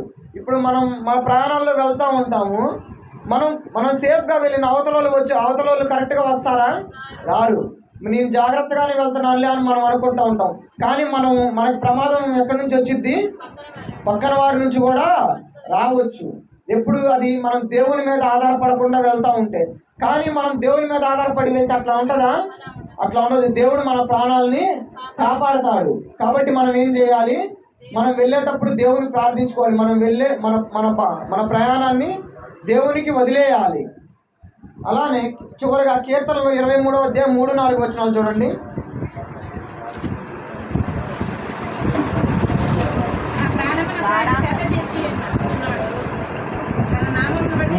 నా ప్రాణమునకు ఆయన సేద తీర్చుచున్నాడు, తన నామమును బట్టి. చాలండి. ఏ మార్గంలో నడిపిస్తున్నాడు? దావీదు గారిని నీతి మార్గంలో నడిపిస్తున్నాడంట. మనల్ని నడిపిస్తున్నాడు దేవుడు నీతి మార్గంలో. దేవుడు నడిపించడానికి రెడీగా ఉన్నాడు, కానీ మనం యాక్సెప్ట్ చేయము. ఇక్కడ దావీదు గారు ఎవరు? దేవునికి ఇష్టానుసారుడు. దావీదు గారు ఏదైనా పాపం చేసినా కానీ వెంటనే ఒప్పుకుంటాడు, మళ్ళీ ఆ పాపాన్ని చేయడు. కానీ మనం ఏం చేస్తాము? మనం పద్దాకలా చేసిన తప్పునే పద్దాక చేస్తానే ఉంటాం. ఇక్కడ దావీదు గారు దేవునికి ఇష్టానుసారుడు, దేవుణ్ణి నమ్ముతాడు బాగా. అందుకని దేవుడు ఏం చేస్తున్నాడు? దావీదు గారిని తన నామమును బట్టి నీతి మార్గంలో దావీదు గారు నడిపిస్తున్నాడండి. మనల్ని కూడా నీతి మార్గంలో నడిపించాలంటే మనం ఏం చేయాలి? దేవునికి ఇష్టానుసారంగా మనం ఉండాలి. ఈ లోకానుసారంగా మనం ఉండకూడదు. కానీ మనం ఎవరికి ఇష్టానుసారం? సాతానికి ఇష్టానుసారం. ఎందుకు? సాతానికి ఇష్టమైనవన్నీ మనం తూచా తప్పకుండా చేస్తాం. కానీ దేవునికి ఇష్టమైనవి చేస్తామా? చెయ్యము. అవి మనకే భారం చేయాలంటే. కానీ మనం మన గమ్యాన్ని చేరుకోవాలంటే ఏం చేయాలి? దేవునికి ఇష్టానుసారమైనవి మనం చెయ్యాలి. కాబట్టి మనం ఏం చేద్దాం? మన గమ్యాన్ని మరవకుండా దేవుని వైపు నడుస్తూ ఉంటే దేవుడు ఏం చేస్తాడు? మనల్ని కాపాడుతూ ఉంటాడు. ఖచ్చితంగా దేవుడు దేవుడు మనల్ని తన మన గమ్యస్థానానికి చేరుస్తాడు. అప్పుడు మనం ఏం చేయాలి? అట్లా వెళ్ళాలంటే దేవునికి ఇష్టానుసారంగా ఉండాలి. యోనాలాగా దారి తప్పిపోకూడదు. అవునా కాదా? యోనా ఎలాగైతే దారి తప్పి తన అగాధ జలంలో పడవేయబడ్డాడో మనం కూడా అట్లా పడదామా? ఇప్పటి వరకు దాదాపు అందరూ పడే ఉంటారు. అవునా కాదా? ప్రతి ఒక్కరు దేవుడు నిర్ణయించిన గమ్యానికి వెళ్ళకుండా, లేదా దేవుడు చెప్పిన మార్గంలో వెళ్ళకుండా ఎన్నో బాధలు పడతానే ఉంటారు. అవునా కాదా? ఇప్పటికీ మనం కూడా పడతానే ఉన్నాం. కానీ ఈ రోజు నుంచి మనకు తెలిసింది ఏం తెలిసింది? దేవుని యొక్క మార్గంలో వెళ్తూ ఉంటే ఆయనే మనల్ని కాపాడుతూ ఉంటాడు. తెలిసింది కదా? ఈ రోజు నుంచైనా మనం ఆ మార్గంలో వెళ్దాం. అప్పుడు ఏం చేస్తాం? మన గమ్యస్థానానికి మనం చేరుకుంటాం. మన మార్గం అంతట్లో దేవుడు మనకు తోడే ఉంటాడు. కాబట్టి ఈరోజు విన్నవాక్య ప్రకారం ప్రతి ఒక్కరు ఏం చేయాలి? మీ గమ్యం మీద ఎరిగి అటువైపు ప్రయాణించే వారిలాగా ఉండాలి. అప్పుడేమైంది? మన గమ్యంలో మన ప్రయాణంలో ఎటువంటి ఇబ్బందులు మనకు ఉండవు. కానీ మనం దారి తప్పితే ఏమైంది? యోనాలాగా శోధనలో పడతాము. ఈ వాక్యం ప్రతి ఒక్కరికి అర్థమైందని కోరుకుంటున్నానండి. మీ గమ్యస్థానం మీకు అర్థమైందా? అర్థమైతే ప్రతి ఒక్కళ్ళు ప్రార్థన చేయండి. ఒకరు ప్రార్థన చేసి నడిపించండి. మనం ముగించుకుందాం. అవును ప్రభువా,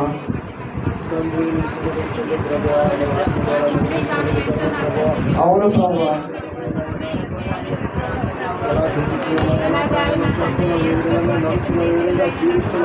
అవును ప్రభువా,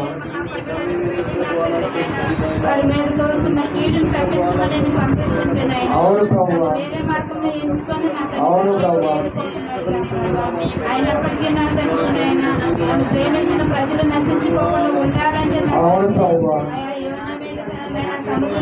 తుఫాను తెప్పించిన అవును ప్రభువా, మార్గం మలుపుకునేటట్టు చేసింది దేవుడు మీరు ప్రభువా. మా నిజ జీవితంలో కూడా నా తండ్రి మా గమ్యస్థానం నా తండ్రి పరలోక రాజ్యం నా తండ్రి. అవును ప్రభువా. పరలోక రాజ్యానికి మేము ప్రయాణిస్తున్నప్పుడు నేను ఎన్నో ఆటంకాలు వస్తాయి ప్రభువా. విధమైన ఆటంకాలను తొలగించుకొని నాకు అవును ప్రభువా. పరలోక రాజ్యం ప్రవేశించినట్లు సహాయం చేయండి ప్రభువా. అయినప్పటికీ నీవు ఇచ్చిన నా తండ్రి పరలోక రాజ్య ప్రవేశానికి చేరటానికి నాకు అవును ప్రభువా. ఇష్టపడట్లేదు ప్రభా. అవును ప్రభువా. నా తండ్రి సాతాన్ని ఇచ్చే నా తండ్రి ఆ నరకానికి వెళ్ళడానికి ఇష్టపడింది. అవును ప్రభువా. జీవితం జీవించడానికి మేము నా తండ్రి ఇష్టపడుతున్నాం సమయాన్ని ప్రభువా. నా తండ్రి మేము ఇష్టపడుతున్నాం కానీ నా అవును ప్రభు, అందరూ ఏకీభవించండి. పరలోక రాజ్యానికి వెళ్ళడానికి ఇష్టపడట్లేదు. అవును ప్రభువా. దయతో మమ్మల్ని ఇంతవరకు మేము నడిచిన మార్గాన్ని నా తండ్రి విడిచిపెట్టుకొని నా అవును ప్రభువా. పరలోక రాజ్యానికి వెళ్ళవలసిన మార్గం ప్రకారం జీవించడానికి మాకు సహాయం చేయండి ప్రభువా. ఈ బైబిల్ గ్రంథం ఒకటి నా ప్రభు అవును పరలోక ప్రభువా. రాజ్యానికి వెళ్ళడానికి చూపించే మార్గం ప్రభువా. ఈ మార్గాన్ని నా తండ్రి మేము ఎప్పుడు విడిచిపెట్టకుండా ప్రభువా. నీ యొక్క మార్గంలో నడిచే ప్రభుని వాక్యానుసారంగా జీవించే ప్రభుని నాకు దయచేయమని ఈ చిన్న ప్రార్థన మీ పాదాల సన్నిధిని చేర్చుకోమని తండ్రి. ఆమేన్, ఆమేన్. అందరికీ వందనాలండి.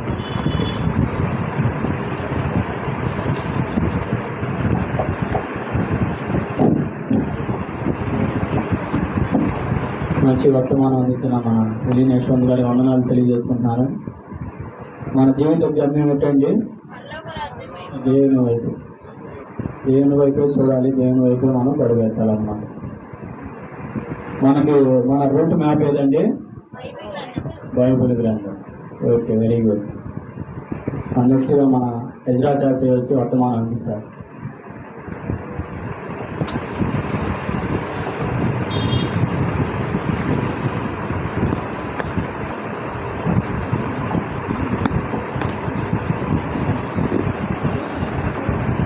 అందరికీ వందనాలండి.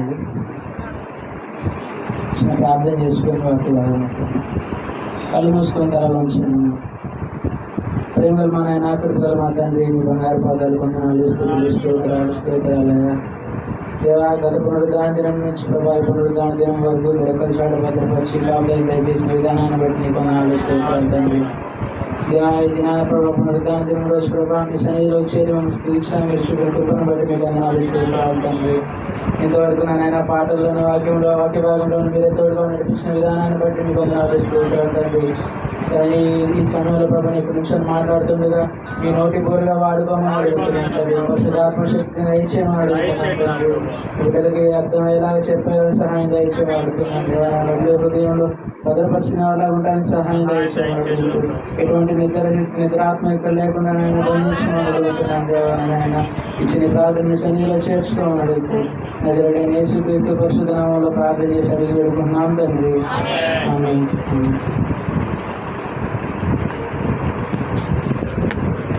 పరిశుద్ధ గ్రంథంలో నుంచి రోమియోలకు రాసిన పత్రిక 12వ అధ్యాయం 14వ వచనం నుంచి మిమ్మల్ని హింసించు వాడిని దీవించుడి, దీవించుడు గాని శపింపవద్దు. సంతోషించు వారితో సంతోషించుడి, ఏడ్చు వారితో ఏడువుడి. ఒకరితోనొకడు మనసు కలిసి ఉండుడి. హెచ్చువాటి యందు మనసుంచక తగ్గువాటి యందు ఆసక్తులై ఉండుడి. మీకు మీరే బుద్ధిమంతులమని అనుకోవద్దు. చాలు చూడండి ఇక్కడ ఏమంటున్నాడు 14వ వచనం, మిమ్మల్ని హింసించే వారిని దీవించండి అంటున్నాడు. మిమ్మల్ని ఎవరైనా హింసించడం, ఎవరైనా కొట్టినా, ఎవరైనా తిట్టినా, ఏదైనా మాట్లాడినా ఏం చేయాలంటే వారిని దీవించాలి. మనల్ని ఎవరు ఏ మాట ఎటువంటి దెబ్బలు కొట్టినా కానీ మనం వారిని దీవించేవారిలాగా ఉండాలి. కానీ ఈ రోజులు ఎట్లా ఉన్నారంటే ఒక దెబ్బ కొడితే ఒక మాట అంటే వారు తిరిగి కొట్టడం పక్కన పెడితే శపిస్తారు.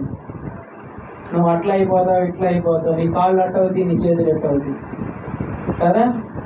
ఆ విధంగా మనుషుల్ని శపిస్తారు, ఆ విధంగా శపిస్తారు. కానీ ఇక్కడ ఏం చెప్తున్నాడంటే మీకు ఎన్ని హింసలు, మిమ్మల్ని ఎంతమంది హింసించినా, ఎన్ని హింసలు పడ్డా, ఎన్ని దెబ్బలు కొట్టినా, ఎన్ని తిట్టులు తిట్టినా ఏం చేయాలంటే వారిని దీవించండి అంటున్నారు. ఆయన సైతమే శిలువ మీదకి తీసుకెళ్తున్నప్పుడు ఎన్నో దెబ్బలు కొట్టారు, ఎన్నో మాటలు, ఎన్నో తిట్టులు, అనరాని మాటలు అన్నారు, ఎన్నో దెబ్బలు కొట్టారు. అయినప్పటికీ ఆయన ఏమన్నాడు? వారిని శపించాడా? శపించలేదు. ఏమన్నాడు?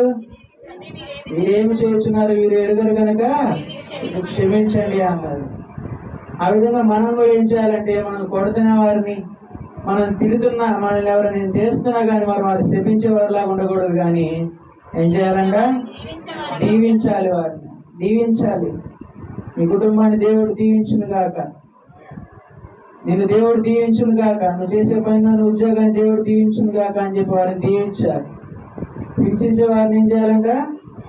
దీవించాలి కానీ శపించవద్దు అని చెప్తున్నాడు. తర్వాత చూడండి, సంతోషించే వారితో సంతోషించుడి. సంతోషించే వారితో ఏం చేయాలంట? సంతోషించుడి. పక్కింటి వాళ్ళు వచ్చారు మన దగ్గరికి, మంచి బట్టలు వేసుకొని, మంచి చీర కట్టుకొని మన దగ్గరికి వచ్చారు. వస్తే నా చీర ఎట్లా ఉందని అడిగితే ఏం చెప్తారు? బాగుందనే చెప్తారు. తర్వాత ఏమనుకుంటారు?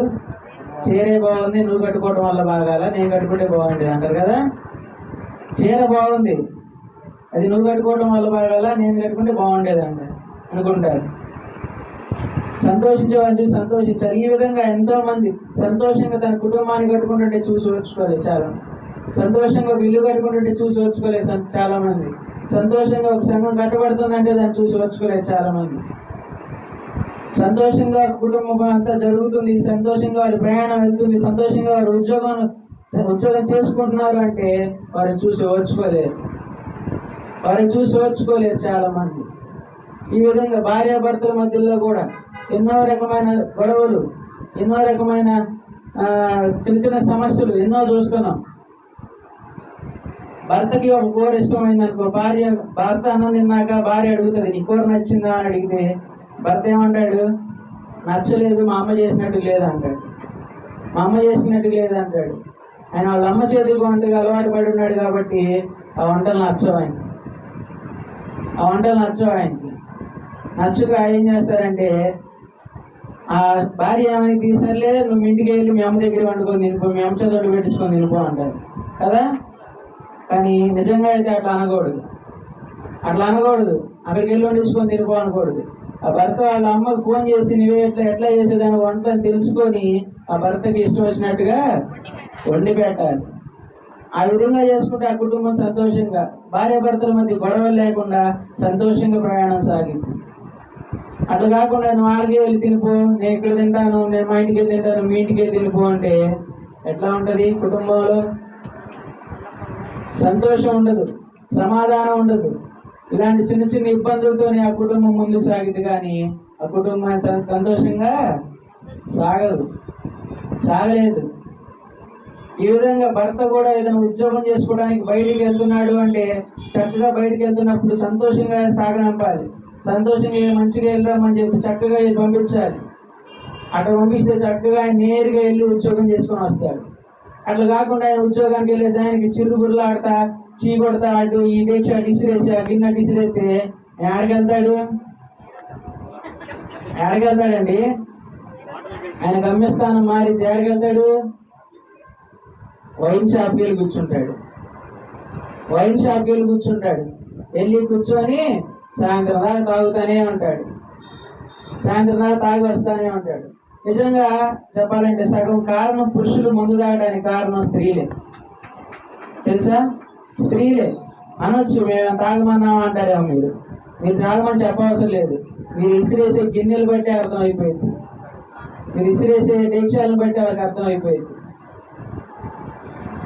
వారికి నెమ్మది ఉండదు, నెమ్మది లేక ఆ తాగుడికి, ఆ వ్యసనానికి బానిసలు అయిపోతారు.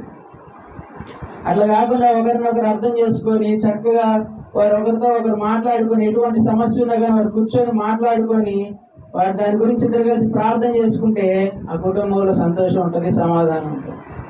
అట్లా కాకుండా వారు ఇష్టం వచ్చినట్టుగా ఆ పలానా సమస్య ఉందంటే ఆ సమస్యను తీసుకెళ్ళి పక్కన వాళ్ళకి చెప్పుకొని, ఎదురింటి వాళ్ళకి చెప్పుకొని ఆ సమస్యను పెద్దది చేసుకోవడం కంటే ఆ సమస్యను ఇద్దరు కలిసి దేవుడి దగ్గర కూర్చొని పరిష్కారం చేసుకోవడం మేలు. సమస్యను బయటికి తీసుకెళ్ళకూడదు. ఎంత సమస్య వచ్చినా భార్య భర్తల మధ్యలో అది మీ ఇద్దరి మధ్యలోనే ఉండి ప్రార్థన చేసుకోవాలి, దేవుడి దగ్గర ప్రార్థన చేసుకోవాలి, కానీ అది బయటికి తీసుకెళ్ళి ఒకరికి చెప్తే తిరిగి వచ్చి మళ్ళా నీ చెవులోనే పడింది, ఒకరికి చెప్తే అది తిరిగి వచ్చి మళ్ళీ నీ చెవులోనే పడింది. ఆ విధంగా సంతోషించే వారిని చూసి సంతోషించాలి. తర్వాత చూడండి, ఏడ్చు వారితో ఏడుడి, ఒకరితో ఒకడు మనసు కలిగి ఉండు. ఏంటంటే ఏడ్చు వారితో, భార్యకి బాగా అనారోగ్యంతో బాధపడుతూ ఇంట్లో ఏడుస్తూ ఉంటే భర్త ఏం చేయాలి? మూట కట్టి పుట్టింటికి పంపించాలి. అంతేనా? ఆ భర్త ఆ రోజు సెలవు పెట్టుకొని ఇంటి దగ్గర ఉండి ఆ భార్యకి చక్కగా దగ్గరుండి దాని కోసం ప్రార్థన చేసి, తగ్గలేదంటే తీసుకెళ్ళి హాస్పిటల్ తీసుకెళ్ళి చూపించి దగ్గరుండి మంచి చెడ్డ చేసుకోవాలి, మంచి చెడ్డ చూసుకోవాలి. కానీ బాగాలేదని కానీ తన భార్య తట్టాపుట్ట సర్ది ఊరికి పంపించేసి, పుట్టింటికి పంపించేసి ఆయన ఇక్కడ సంతోషంగా ఉండటం కాదు. ఆయన కూడా ఏం చేయాలంటే తన కోసం ప్రార్థన చేయాలి, తన కోసం తన మంచి చెడు అంతా చూసుకోవాలి దగ్గర ఉంది. కానీ అట్లా సంతోషంగా ఉండటం కోసం ఆయన బయటికి పంపకూడదు. భార్య భర్తలు ఏది చేసుకున్నా సంతోషంగా కలిసి చేసుకోవాలి. భార్య భర్తలు అన్నం తినేటప్పుడు సంతోషంగా కలిసి తినాలి, భార్య భర్తలు సంతోషంగా జీవించాలి. ఒక అతను అన్నాడంట, ఏమనంటే నేను చేసే ఉద్యోగం నాకు తెలుసు, మా భార్యకి చెప్పాల్సిన అవసరం లేదు అన్నాడు. తన భార్యని అడిగారంట, మీ భర్త ఏ ఉద్యోగం చేస్తున్నాడు, ఎంత జీతం వచ్చింది అంటే, మా భర్త ఏ ఉద్యోగం చేస్తున్నాడో నాకు తెలియదు అంటారు. మా భర్త ఏ ఉద్యోగం చేస్తున్నాడో కూడా నాకు తెలియదు, ఇంక జీతం నాకేం చెప్తాడంట. కనీసం ఆ చిన్న చిన్న విషయాలు కూడా భార్యతో ఇంట్లో పంచుకోలేనంత విధంగా ఈ రోజుల్లో ఉన్నారు. అలాంటి రోజుల్లో మనం ఉన్నాం ఇక్కడ. నిజంగా భార్య భర్తలు అనే వాళ్ళు ఎట్లా ఉండాలంటే ఒకరినొకరు అర్థం చేసుకొని, ఒకరికొకరు వారి బాధని ఒకరికొకరు పంచుకొని దేవుడి దగ్గర ప్రార్థన చేసుకునే వారిలా ఉండాలి. కానీ వారి సమస్యలు తీసుకెళ్ళి బయట చెప్పుకోకూడదు. చూడండి, ఎఫెసీయులకు రాసిన పత్రిక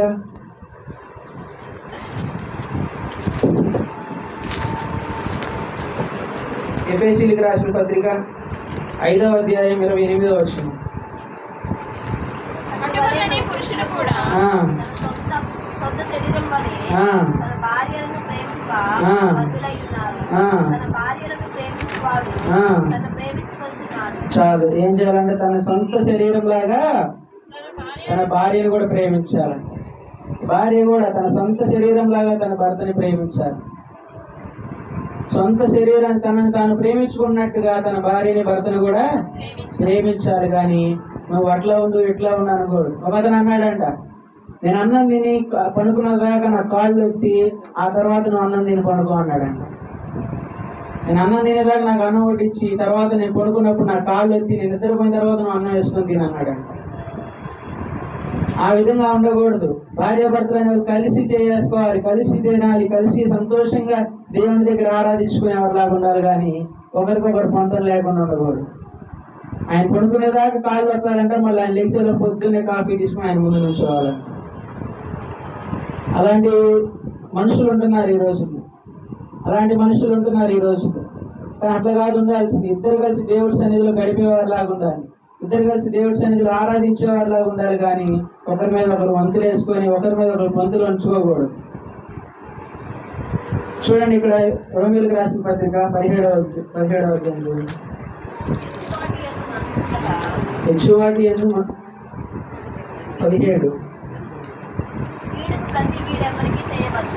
కీడుకు ప్రతి కీడెవరికి చేయవద్దు. చూడండి చాలు, కీడుకి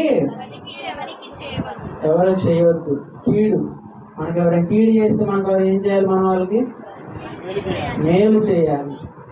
కానీ ఈ రోజుల్లో దెబ్బకు దెబ్బ, మాటకు మాట. మనకి ఎవరైనా పాపం చేసి మనకి ఎవరైనా అన్యాయం చేస్తే మనం తిరిగి వారికి అన్యాయమే చేస్తాం. మనల్ని ఎవరైనా మోసం చేశారంటే మనం వారికి తిరిగి ఏం చేస్తాం? మోసమే చేస్తాం. కానీ ఇక్కడ ఏం చెప్తున్నాడంటే కీడుకు ప్రతి కీడు ఎవరికి చేయవద్దు. నీకు ఎవరైనా కీడు చేస్తే నువ్వు వారికి మేలు చేయి. నీకు ఎవరైనా అన్యాయం చేస్తే నువ్వు వారికి మేలు చేయి. నీకు అన్యాయం చేసిన వారికి నువ్వు అన్యాయం చేశారని చెప్పి అదే విధంగా నువ్వు కూడా అన్యాయం చేస్తే వారికి నీకు తేడా ఉంటుంది, వారికి మనకు తేడా ఉంటుంది. ఒకటి కీడు చేస్తే మన వారికి మేలు చేయాలి. ఏ భార్య కూడా తన భర్తకి కీడు చేయకూడదు, ఏ భర్త కూడా తన భార్యకి అన్యాయం చేయకూడదు. ఈ విధంగా సంతోషంగా కుటుంబం సాగాలి అంటే ఒకరికొకరు అర్థం చేసుకొని ఎటువంటి ఏ సమస్య ఉన్నా కానీ దాన్ని పాజిటివ్గా తీసుకొని ముందుకు సాగాలి. ఈ మాటలన్నీ బైబిల్లో ఉన్నాయి, ఏదో ఇతర దేశాల భక్తులు కాదు. బైబిల్లో ఉన్న మాటలన్నీ ఏదో ఇతర దేశాల భక్తులు కాదు, ఏదో ఇతర దేశాల బోధ కాదు. యేసు ప్రభు వారు చెప్పిన బోధ అంతా జీవిత విధానం, మన జీవితాల గురించి. ఏ విధంగా అందరూ సంతోషంగా జీవించాలి, ఏ విధంగా అందరూ సంతోషంగా దేవుని స్తుతించాలి, ఏ విధంగా అందరూ కలిసి కట్టుగా ఉండాలి, ఏ విధంగా సంతోషంగా మన కుటుంబాన్ని వారు కట్టుకునేలాగా ఉండాలి అన్న విషయాల కోసమే ఈ మాటలు ఇక్కడ చెప్పారు. నిజంగా మనుషుల్ని విడదీసేది ఏంటిది? భార్య భర్తలను విడదీసేది కానీ, కుటుంబాల్లో చిన్న చిన్న అన్నదమ్ములను విడదీసేది కానీ ఏంటండి?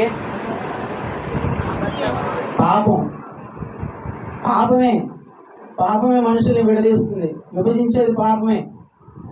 అన్నదమ్ముల మధ్యలో కానీ, అక్కచెల్లెళ్ళ మధ్యలో కానీ, భార్య భర్తల మధ్యలో కానీ వారు విభజించేది ఏంటిదంట? పాపమే.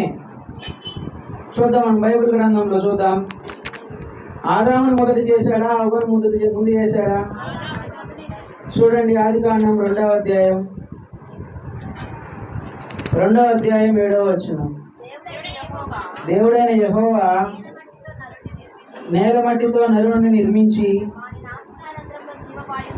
వారి నాసికారంధ్రంలో జీవాయువును ఊదగా నరుడు జీవాత్మ. చూడండి, ఇక్కడ ఆదామును ముందు చేశాడు, మట్టి తీసి నరుని చేశాడు, నాసికారంధ్రాల్లో జీవాయువును ఊదాడు. ఆదాము చెప్పండి, ఆదాము వచ్చాడు కదా మనకి. ఎట్లా వచ్చాడు? నేల మట్టితో నరుని నిర్మించి వారి నాసికారంధ్రంలో జీవాయువును ఊదగా నరుడు జీవాత్మ ఆయన.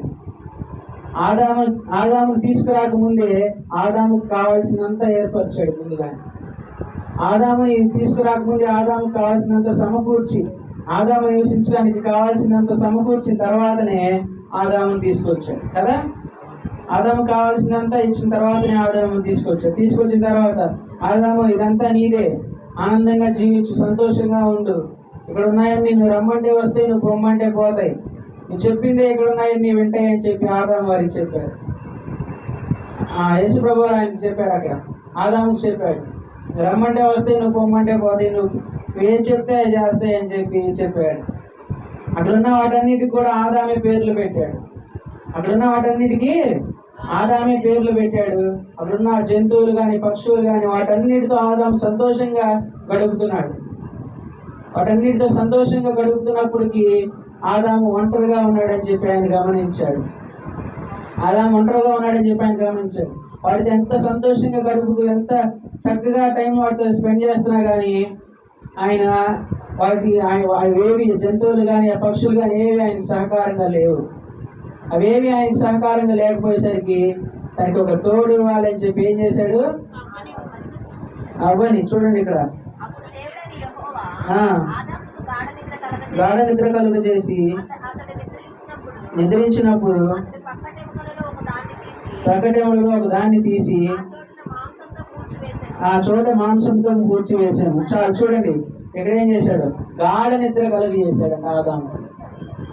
గాఢ నిద్ర కలుగు చేసి ప్రక్కటెముకలు తీశాడు. గాఢ నిద్ర కలుగు చేసి, ఈ రోజుల్లో అయితే ఆపరేషన్ చేయాలంటే ఎనస్థీషియా కావాలి, ఆపరేషన్ కావాలంటే మత్తు కావాలి, మత్తు ఇచ్చి ఆపరేషన్ చేస్తారు. కానీ ఆ రోజుల్లోనే ఆయన ఒక మత్తు ఇచ్చాడు. ఏంటి? గాఢ నిద్ర కలుగజేసి తన ప్రక్కటెముకను తీశాడు. ప్రక్కటెముకను తీసి ఆయనతో అవ్వని చేశాడు. మీరు అనొచ్చు, ఆదాముని మట్టితో తీశారు కదా, అవ్వను కూడా మట్టితోనే చేయొచ్చు కదా అనొచ్చు. మట్టితో చేస్తే ఒకరికొకరు పొంతన ఉండదు, ఒకరికొకరికి సంబంధం ఉండదు. తన శరీరంలో సగభాగంగా ఉండాలి కాబట్టి, తన శరీరానికి దగ్గరగా ఉండాలి కాబట్టి తన శరీరంలో నుంచే ప్రక్కటెముకను తీసి అవ్వని చేశాడు. అవ్వని చేశాడు. శరీరం నుంచి తీసినప్పుడు ప్రక్కటెముక నుంచే ఎందుకు తీయాలి? కాళ్ళ నుంచి తీయొచ్చుగా అన్నాడంట ఒక అతను. ప్రక్కటెముక నుంచి ఎందుకు తీయాలి? కాళ్ళ నుంచి తీయొచ్చుగా అన్నప్పుడు ఆయన అన్నాడంట, కాళ్ళ నుంచి తీస్తే స్త్రీలు ఏమంటారు? భర్త ఏమంటాడు? నా కాళ్ళలో నుంచి వచ్చాడు, నా కాళ్ళ దగ్గర కూర్చో, నా కాళ్ళ దగ్గర పడి అంటారు. అంటారా? నా కాళ్ళలో నుంచి వచ్చాడు కాబట్టి నా కాళ్ళ దగ్గర పడి అంటారు. భర్త చెప్పిన మాట వినాలి కానీ భర్తకి నడిపించిన మార్గాన్ని నడవాలి. భర్త ఏ మాట చెప్తా ఏ పని చెప్తా చెయ్యాలి కానీ భర్తకి పూజించకూడదు, భర్తని పూజించకూడదు. పూజకు అర్హుడు ఎవరు? దేవుడు మాత్రమే. పూజకు అర్హుడు దేవుడు మాత్రమే. పెద్దవాళ్ళు చెప్పిన మాటలు వినాలి, వారికి మంచి చెడు చేయాలి కానీ వారిని పూజించకూడదు. దైవ సేవకులు చెప్పిన మాట వినాలి, దైవ సేవకులు గౌరవించాలి కానీ వారిని పూజించకూడదు. పూజకు అర్హుడు దేవుడు మాత్రమే. అందుకని చెప్పి ఇంకొక అతను అన్నాడంట, తలలో నుంచి తీయొచ్చు కదా అన్నాడంట. తలలో నుంచి తీస్తే తన భార్య ఏమంటది? ఏదైనా గొడవ జరిగి ఏదైనా సమస్య వస్తే చెప్పొచ్చు వాళ్ళు ఊరుకోయా, నేను నీ తలలో నుంచి వచ్చా అంట. నేను నీ తలలో నుంచి వచ్చాను చెప్పొచ్చు వాళ్ళు ఊరుకోయా అంటది. అనితే అనదా? అని భార్య భర్తకి ఎదురు చెప్పకూడదు. భార్య భర్త చెప్పినట్టుగా వినాలి కానీ భర్తకి ఎదురు సమాధానం చెప్పకూడదు. అందుకోసమే తలలో నుంచి తీయలేదు. గుండెకి దగ్గరగా ఉంటుంది కాబట్టి ప్రక్కటెముకలో నుంచి తీసాడు, ప్రక్కటెముక తీశాడు. గుండెకు దగ్గరగా ఉంటుంది కాబట్టి ప్రక్కటెముక తీసి అవ్వలు తయారు చేశాడు, అవ్వలు చేశాడు. అలాగే వారిద్దరు సంతోషంగా ఉంటున్నప్పుడు, వారిద్దరు సంతోషంగా జీవిస్తున్న సమయంలో ఒకటి వచ్చింది. ఏంటది? ఏంటది? సర్పం వచ్చింది. నిజంగా తినొద్దన్నాడా అని. నిజంగా తినొద్దన్నాడా అంటే ఏం చేయాలి? ఏమని చెప్పిందేమా? అసలు ఏం చేయాలా? తినొద్దన్నాడా అన్నప్పుడు నాకు తెలియదు, ఆగు నేను నా భర్తను తీసుకొస్తాను ఆగని చెప్పి వెళ్ళాలి. నాకు తెలియదు, నేను నా భర్తను తీసుకొస్తాను చెప్తాడని చెప్పి వెళ్ళాలి. కానీ తనేం చెప్పింది? తినొద్దన్నాడు, ముట్టొద్దన్నాడు అని చెప్పింది. లేనిపోయినవి కూడా చెప్పింది. తినొద్దన్నాడు, ముట్టొద్దన్నాడు అని చెప్పింది. అన్నప్పుడు అట్లా ఉండకుండా సర్పం చెప్పిన మాట విని దాన్ని తినేసింది. తను తినిందే కాక ఇంకెవరికి పెట్టింది? ఆదాముకు కూడా పెట్టింది. ఆదాముకు కూడా పెట్టినప్పుడు వారు ప్రతిరోజు సాయంత్రానికి దేవుడు వస్తారు వారి దగ్గరికి. వచ్చినప్పుడు ప్రతిరోజు సాయంత్రం వెళ్ళిపోయి ఆయన ఒడిలో కూర్చొని చక్కగా మాట్లాడుకుంటూ ఉంటారు. ఆయన ఒడిలో కూర్చొని చక్కగా మాట్లాడుకుంటూ ఉంటారు. కానీ ఆ రోజున చూడండి ఇక్కడ ఉన్నది, చల్లపుట్టిన ఆదామును చల్లపూట ఆదామును అతని భార్యయు అతని భార్యలు దేవుడైన యెహోవా స్వరము విని ఆ, దేవుడైన యెహోవా ఆ. ఎదుటికి రాకుండా తోట చెట్ల మధ్యలో దాక్కొనగా ఆ, చదవండి. దేవుడైన యెహోవా ఆదామును పిలిచి దేవుని ఎదుట యెహోవా ఎదుటకు రాకుండా తోట చెట్ల మధ్య దాక్కున్నారంట. ఏం చేశారు? పిలుస్తున్నాడు. ఆదాము ఆదాము ఎక్కడున్నావు రా అని పిలుస్తున్నాడు. ఎక్కడున్నావు రా అని చెప్పి పిలుస్తున్నాడు, ఆయన అనట్లేదు. ప్రతిరోజు దేవుడు రాకముందే ఆయన దగ్గరికి అక్కడ ఇంకోసం ఎదురు చూస్తూ ఉండేవాడు. కానీ దినాన ఆయన అక్కడికి వచ్చి ఎంత కేకలేస్తున్నారు కానీ రావట్లేదు. వాళ్ళు కళ్ళు తెరవబడ్డాయి, దిగంబరులు అయిపోయారు, భయపడిపోతున్నారు. ఆదామా ఎక్కడున్నావు రా అని చెప్పి అన్నప్పుడు చెట్ల దగ్గర దాక్కున్నాను అని చెప్పి వెళ్ళలేదు. వెళ్ళకుండా ఉన్నప్పుడు ఏం చేశావు, నేను తినదాన్ని తిన్నావా అంటే ఏమన్నాడంటే చూడండి ఇక్కడ 12వ వచనంలో, అందుకు ఆదాము నాతో నుండుటకు నీవు నాకు ఇచ్చిన ఈ స్త్రీయే ఆ వృక్షములు కొన్ని ఆ వృక్షములు కొన్ని నాకు ఇయ్యగా నేను తింటిని. నాకు ఇయ్యగా నేను తింటిని. ఏమన్నాడు? నాతో నుండుటకు నీవు నాకు ఇచ్చిన ఈ స్త్రీయే, నాతో ఉండడానికి నువ్వు ఇచ్చిన ఈ స్త్రీయే అంటున్నాడు. ఏ స్త్రీ? ఆ? తన భార్య. తన భార్య అవ్వని ఏమంటాడు ఇక్కడ? ఈ స్త్రీయే అంటున్నాడు. ఇక్కడ చూడండి పైన 2వ అధ్యాయం 23వ వచనంలో ఏమంటాడు? ఆమెను ఆదాము అప్పుడు ఆదాము ఇట్లా, నేను నా ఎముకలలో ఒక ఎముక, నా మాంసములో మాంసము, ఇది నరులలో నుంచి తీయబడింది. ఇక్కడ చూడండి, నా ఎముకలలో ఎముక, నా మాంసములో మాంసము నరులో తీయబడిన కనుక నారి అని అన్నాడు. నా మాంసంలో మాంసము, నా ఎముకలలో ఎముక అన్నవాడు ఆ సమస్య వచ్చేసరికి ఏమన్నాడు? నీవు నాకు ఇచ్చిన ఈ స్త్రీయే తీసుకొచ్చి ఇచ్చింది అని చెప్పాడు. అక్కడ నా ఎముకలలో ఎముక, నా మాంసంలో మాంసం అన్న ఆదాము ఇక్కడికి వచ్చేసరికి ఈ స్త్రీయే అని చెప్తున్నాడు. ఆ విధంగా సాతాను వారి మధ్యలోకి చేరి ఆ విధంగా చేసింది, వారిని విభజించింది.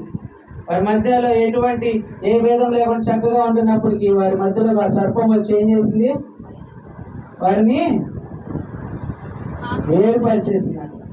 ఈ స్త్రీయే అని చెప్పి వేరు చేసేసారు. చాలా మందిని చూస్తున్నాం ఈ రోజుల్లో. నాదేం తప్పు ఉండదు, ఏం వచ్చిన తర్వాతే నాకు జీవితం అంతా ఇట్లా అయిపోయింది అంటారు. నాదేం తప్పు లేదు, ఈయన వచ్చిన తర్వాతే నా జీవితం ఇట్లా అయిపోయింది అంటారు. ఈ విధంగా వారి కుటుంబాల్లోకి సాతాను చేరి ఈ విధంగా వారిని హింసిస్తూ, వారిని సంతోషంగా లేకుండా, వారి కుటుంబంలో సమాధానం లేకుండా సాతాను ఈ విధంగా చేస్తూ ఉంటుంది. సాతాను ఈ విధంగా వారి కుటుంబాల్లో చేస్తూ ఉంటుంది. అనేక రకమైన గొడవలు రేపి, అనేక రకమైన సమస్యలు తెచ్చి ఏం చేసింది? ఎడగొట్టేసింది, వేరు చేసేసింది. అలాంటప్పుడు ఏం చేయాలంటే మనం చేయాల్సింది ఏంటంటే, అలాంటి సమస్యలు వచ్చినప్పుడు, అలాంటి సాధారణ శోధనలు మన దగ్గర మన కుటుంబాల్లో ఉండి మన కుటుంబాల్లో సంతోషం లేనప్పుడు మనం ఏం చేయాలి? ఆయన దగ్గర మోకరించి విసుగగా నిత్యము ప్రార్థన చేయాలి. లోకాసువార్త 18వ అధ్యాయంలో మనం చదువుకున్నాం మొన్న. ఏ విధంగా అయితే అన్యాయస్తుడైన న్యాయాధిపతి ఆ విధవరాలు పదే వచ్చి గోజాడుతుంది, నాకు సమస్య నుంచి విడిపించు, నా సమస్య నుంచి న్యాయం చేయి, నాకు విసుగకుండా ఉదయం ఒకసారి, మధ్యాహ్నం ఒకసారి, రాత్రి ఒకసారి పదే వచ్చి విసిగిస్తున్నప్పుడు ఆ అన్యాయస్తులైన న్యాయాధిపతి డబ్బులు ఇస్తే కానీ ఆ కేసు తీర్చున్నటువంటి వాడు తను ఒకటే పనిగా ఉదయం మధ్యాహ్నం సాయంత్రం విసుగకుండా వస్తుందని చెప్పి ఏం చేశాడు? న్యాయం తీర్చాలని అనుకున్నాడు. అదేవిధంగా దేవుడు మన కోసం చూస్తున్నాడు. మీరు నా దగ్గరకు వస్తాడు, నేను వారికి సమస్య నుంచి విడిపించాలి. మన సమస్యలో ఉన్నామని ఆయనకు తెలుసు. మనకు సమస్య రాకముందే ఆ సమస్య ఉందనేది ఆయనకు తెలుసు. దాన్ని తప్పించడానికి చూసినప్పటికీ మనం అదే మార్గాన్ని ఎత్తుకొని వెళ్ళిపోతాం, అదే గమ్యానికి చేరిపోతాం. మనం దేవుడి వైపు మాత్రం వెళ్ళాం. అదే చెప్తున్నాడు, నా దగ్గరకు వచ్చి అడిగితే నేను వారికి విశ్రాంతి కలిగేస్తాను. మనకున్నదంతా ఆయన దగ్గరికి తీసుకెళ్ళి, మాకు సమస్య ఉంది ప్రభా, నాకు ఈ సమస్య నుంచి విడిపించాయా అని చెప్పి దేవుడిని అడగాలి. కానీ పక్కనున్న మనుషులకు చెప్పుకోవడం కాదు, పక్కనున్న మనుషులకు మన సమస్యలు చెప్పుకోవడం కాదు. కీర్తన 118వ అధ్యాయంలో ఉంటది, మనుషులను నమ్ముకునే కంటే యెహోవాను ఆశ్రయించడం మేలు, రాజులను నమ్ముకునే కంటే యెహోవాను ఆశ్రయించడం మేలు అని ఉంది. ఆ విధంగా మనం మనుషుల్ని కాదు, అధికారులను కాదు, రాజుల్ని కాదు నమ్మాల్సింది. ఎవరు నమ్మాలి? దేవుణ్ణి నమ్మి దేవుణ్ణి అడిగితే మనకి ఏ సమస్య ఉన్నా, మనకి ఏ బాధ ఉన్నా దానికి న్యాయం తీర్చేది దేవుడు మాత్రమే. దేవుడు మాత్రమే. మన దేవుని వైపు ప్రార్థన చేసుకునే వారిలాగా ఉండాలి. ప్రభువా, నేను చదువుకుంటున్నాను, నాకు మంచి చదువు దయచేయ్యా, మంచి జ్ఞానాన్ని దయచేయ్యా అని చెప్పి దేవుడిని అడగాలి. ప్రభువా, నేను చదువుకున్నాను, నాకు ఉద్యోగం లేదు, నాకు మంచి ఉద్యోగం దయచేయ్యా అని దేవుడిని అడగాలి. ప్రభువా, నాకు వివాహం కోసం చూస్తున్నాను, మంచి వివాహం దయచేయ్యా అని దేవుడిని అడగాలి. ప్రభువా, నాకు వివాహం అయింది కానీ నాకు బిడ్డలు లేరయ్యా అని దేవుడిని అడిగితే, ఎలా అయితే 1వ సమూయేలు గ్రంథంలో అన్న ఎట్లా ప్రార్థన చేసింది, నాకు కుమారుని దయచేయి నేను నీకు అర్పిస్తానన్నప్పుడు వెంటనే తనకి కుమారుని ఇచ్చాడు. ఆ విధంగా మనం కూడా దేవుడి దగ్గర ప్రార్థన చేసుకునే వారిలాగా ఉండాలి. దేవుడి దగ్గర ప్రార్థన చేసుకుంటే మనకు ఆ విధమైన ఫలితం మనకి వస్తుంది. మనకు దేవుడు ఆ విధంగా న్యాయం చేస్తాడు. మనం అడిగింది ఏది దేవుడు చూసి వదిలేసేవాడు కాదు, విని వదిలేసేవాడు కాదు. విసుగగా మనం ఏం చేయాలి? నిత్యం ప్రార్థన చేసుకుంటే మనకి దానికి ఫలితం ఇస్తాడు. చూడండి, యెషయా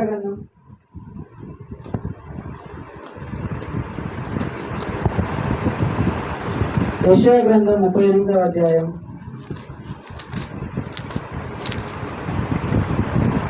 38:1 నుంచి చూడండి. ఆ దినములలో హిజ్కియాకు మరణకరమైన రోగము కలగగా ఆ దినములలో హిజ్కియాకు మరణకరమైన రోగము కలగగా ప్రవక్తయు ఆమోజు కుమారుడైన యెషయా ప్రవక్తయు ఆమోజు కుమారుడైన యెషయా అతని యొద్దకు వచ్చి అతని యొద్దకు వచ్చి, నీవు నీవు మరణమవుచున్నావు, మరణమగుచున్నావు, బ్రతుకవు కనుక నీవు నీ ఇల్లు చక్కబెట్టుకోమనను యెహోవా సెలవిస్తున్నాడు అని చెప్పగా, అతడు తన ముఖమును గోడ త్రిప్పుకొని ఆ, యెహోవా ఆ, యథార్థ హృదయుడనై ఆ, సత్యముతో నీ సన్నిధిని నేను ఎట్లు నడుచుకొంటినో, ఆ, నీ దృష్టికి అనుకూలముగా సమస్తమును నేను ఎట్లు జరిగించుదునో ఆ, కృపతో జ్ఞాపకం చేసుకొనుమని ఆ, హిజ్కియా కన్నీళ్లు విడుచుచు ఆ, యెహోవాను ప్రార్థింపగా ప్రార్థన చేశాడండి. చూడండి, ఇక్కడ మరణకరమైన రోగం వచ్చింది అని చెప్పి యెషయా ప్రవక్త ద్వారా అక్కడికి పంపించి చెప్పాడు.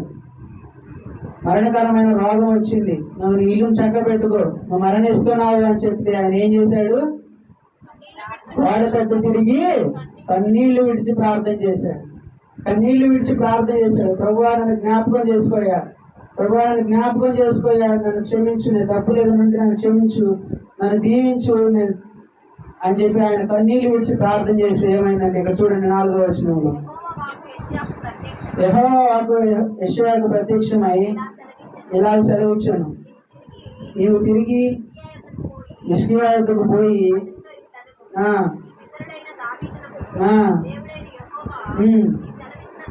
ఆ, నీవు కన్నీళ్లు విడిచుట చూసి నేను నీ ప్రార్థనని అంగీకరించానని చెప్పి ఎవరిని పంపించాడు? యెషయా ప్రవక్తని హిజ్కియా దగ్గరికి పంపించాడు. ఆయన కన్నీళ్లు విడిచి ప్రార్థన చేశాడు. కన్నీళ్లు విడిచి ప్రార్థన చేశాడు, నన్ను చూడండి అయ్యా,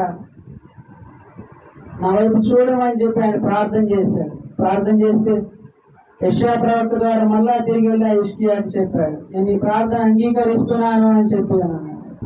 ఆ విధంగా మనం కూడా ప్రార్థన చేసుకుంటే, ఆ విధంగా మనం కూడా విసుగకుండా నిత్యం దేవుని దగ్గర ప్రార్థన చేసుకుంటే ఇదే విధంగా మనకు కూడా దేవుడు న్యాయం చేస్తాడు. మనకున్న సమస్యల నుంచి దేవుడు విడిపిస్తాడు.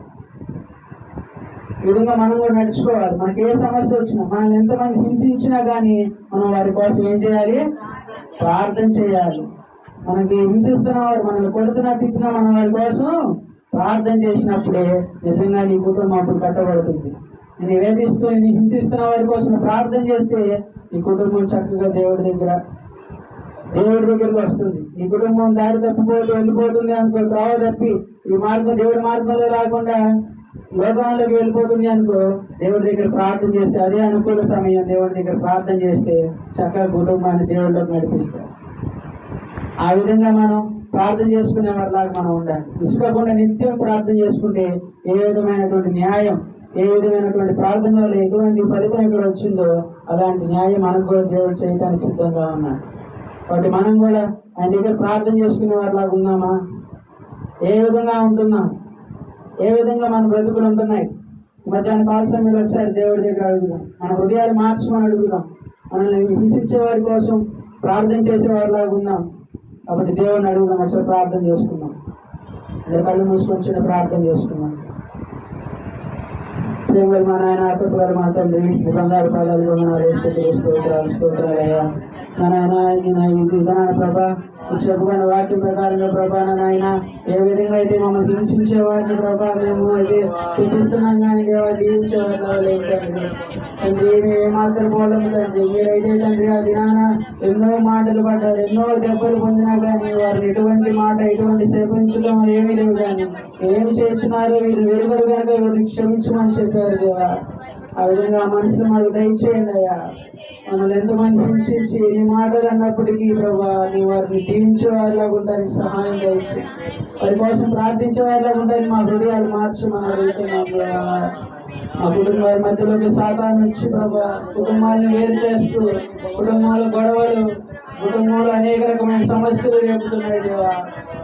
ప్రభా వారి పాపానికి సాతానికి చోటు ఇవ్వకుండా మేము ఎక్కడ మనుషులకు చెప్పుకోకుండా మా సమస్యలు మీ దగ్గర చెప్పుకునే వాళ్ళు ఉంటానికి సహాయం దయచేసి అడుగుతున్నాం తండ్రి. మా కుటుంబ సమస్యల గురించి మీ దగ్గర ప్రార్థన చేసే వాళ్ళు ఉంటానికి సహాయం దయచేయండి.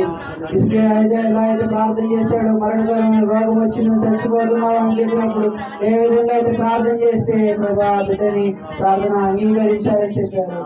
మేము కూడా అదే విధంగా ప్రార్థన చేసే వాళ్ళలాగా ఉండడానికి సహాయం దయచేయండి. మాకున్న అవసరతల కోసం మీ దగ్గర గొడవాడుకునే వాళ్ళలాగా ఉండడానికి సహాయం దయచేయండి. విసుగగా ప్రార్థన చేసి నిత్యం మీ అందరూ ప్రార్థన చేసే వాళ్ళ ఉండడానికి సహాయం దయచేయమని అడుగుతూ చెప్పబడిన వాక్యాన్ని బిడ్డలు ఇన్ని వదిలేసే వాళ్ళలా కాకుండా వారి హృదయంలో ఉంచుకొని భద్రపరచుకొని వాక్యాన్ని నెవరు వేసుకునే వాళ్ళ ఉండడానికి సహాయం దయచేయమని అడుగుతూ ఇచ్చిన మాటలు మీ సన్నిధిలో చేర్చుకోమని అదే యేసుక్రీస్తు పరిశుద్ధ నామములో ప్రార్థన చేసి అడిగి వేడుకుంటున్నాం తండ్రి. ఆమేన్. జరుగుతున్నారు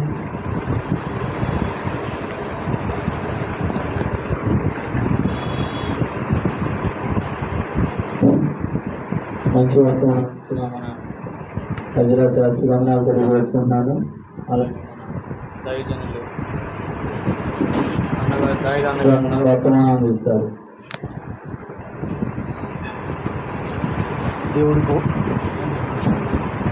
దేవుడి నామానికి స్తోత్రం కలుగుగాక. ఇంతవరకు మంచి వర్తమానం ఉన్నాం మనం. మరి విని విడిచిపెట్టేవారే కాకుండా ఎన్నో ప్రకారముగా జీవిస్తూ మన యొక్క హృదయాలను సరి చేసుకుందాం. మనం జాగ్రత్తగా అనుకుందాం. ఈ గురు దినాల్లో ఉన్నాం, భయంకరమైన దినాల్లో ఉన్నాం. మరి ఇంకనూ వింటూ వాక్యాలు వింటూ ఉన్నాం.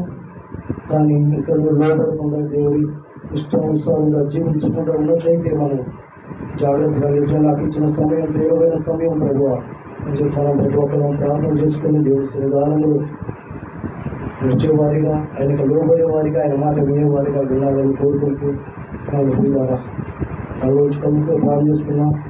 నేను మాటలు దైవం నుంచి మనం తెలుసుకున్నాం. పరిశుద్ధ రామోదరాయన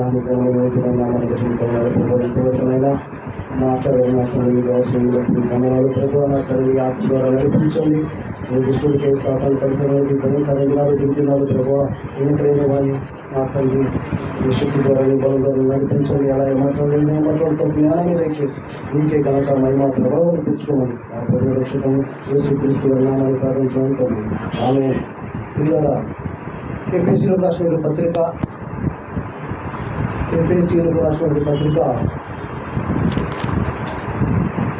3వ అధ్యాయం 3-4 మీరు దానిని చదివిన ఎడల ఎఫెసీయులకు రాసిన పత్రిక 1వ అధ్యాయం 3 మన ప్రభు అయిన యేసుక్రీస్తు యొక్క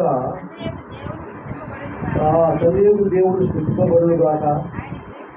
ఆయన క్రీస్తునందు పరలోక విషయములలో ఆత్మ సంబంధమైన ప్రతి ఆశీర్వాదమును మనకు అనుగ్రహించను.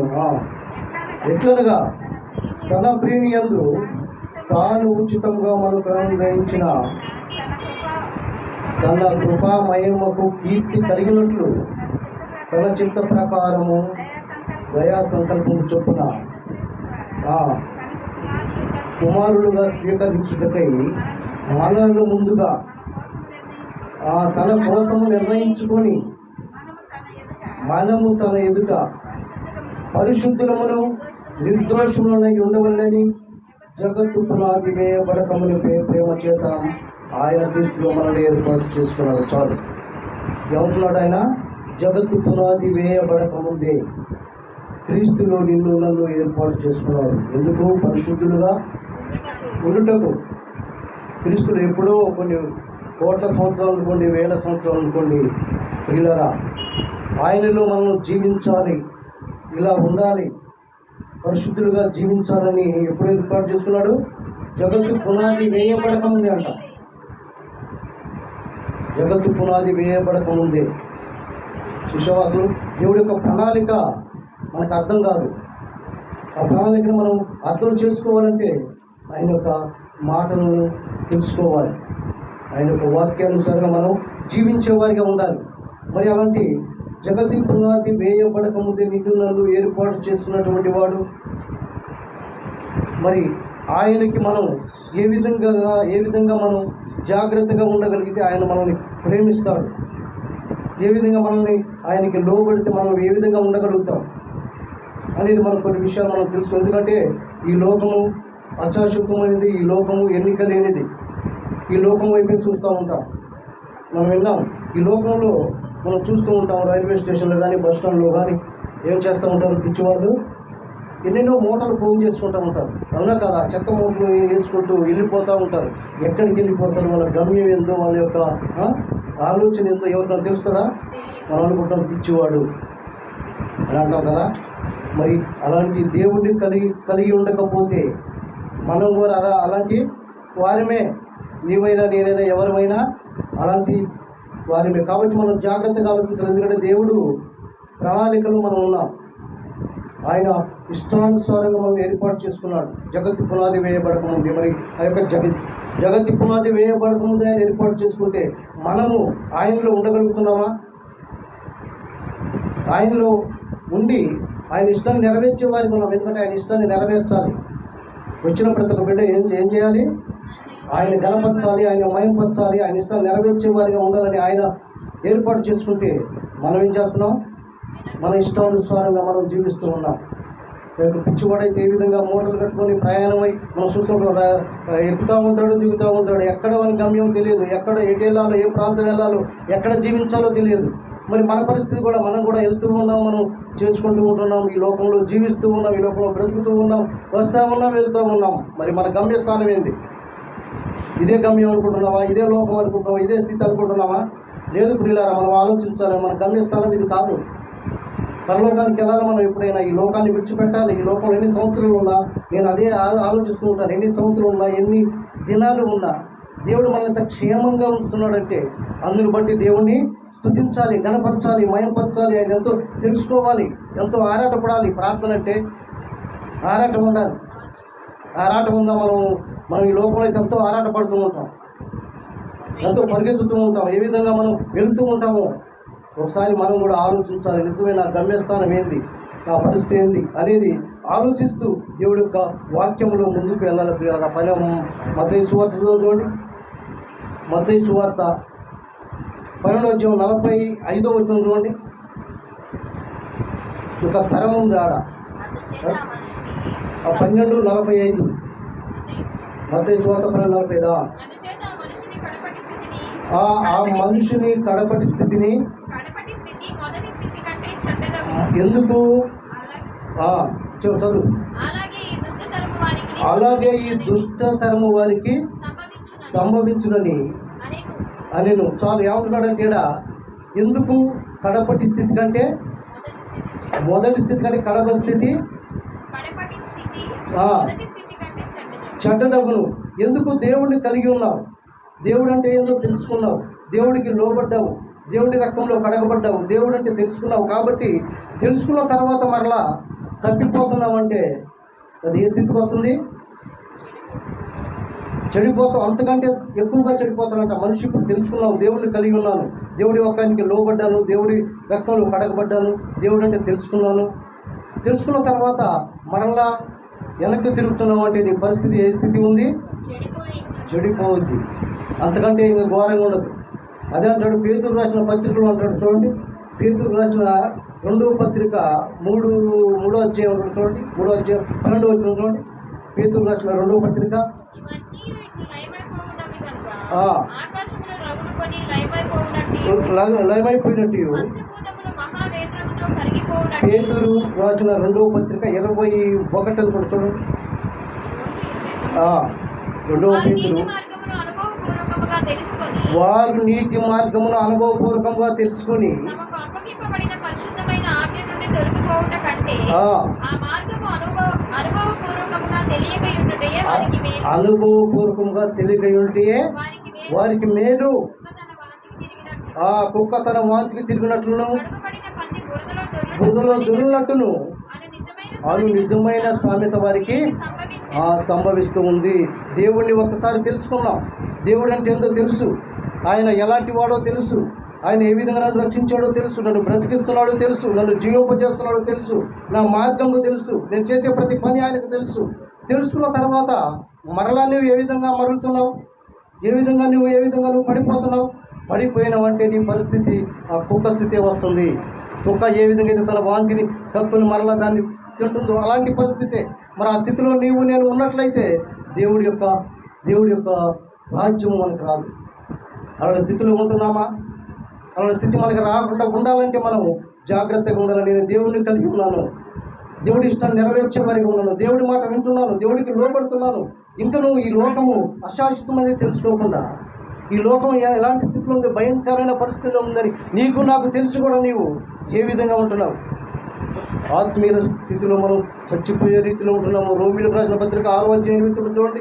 రోమిలకు రాసిన పత్రిక 6వ అధ్యాయము 9వ వచనంలో ఏమంటున్నాడు?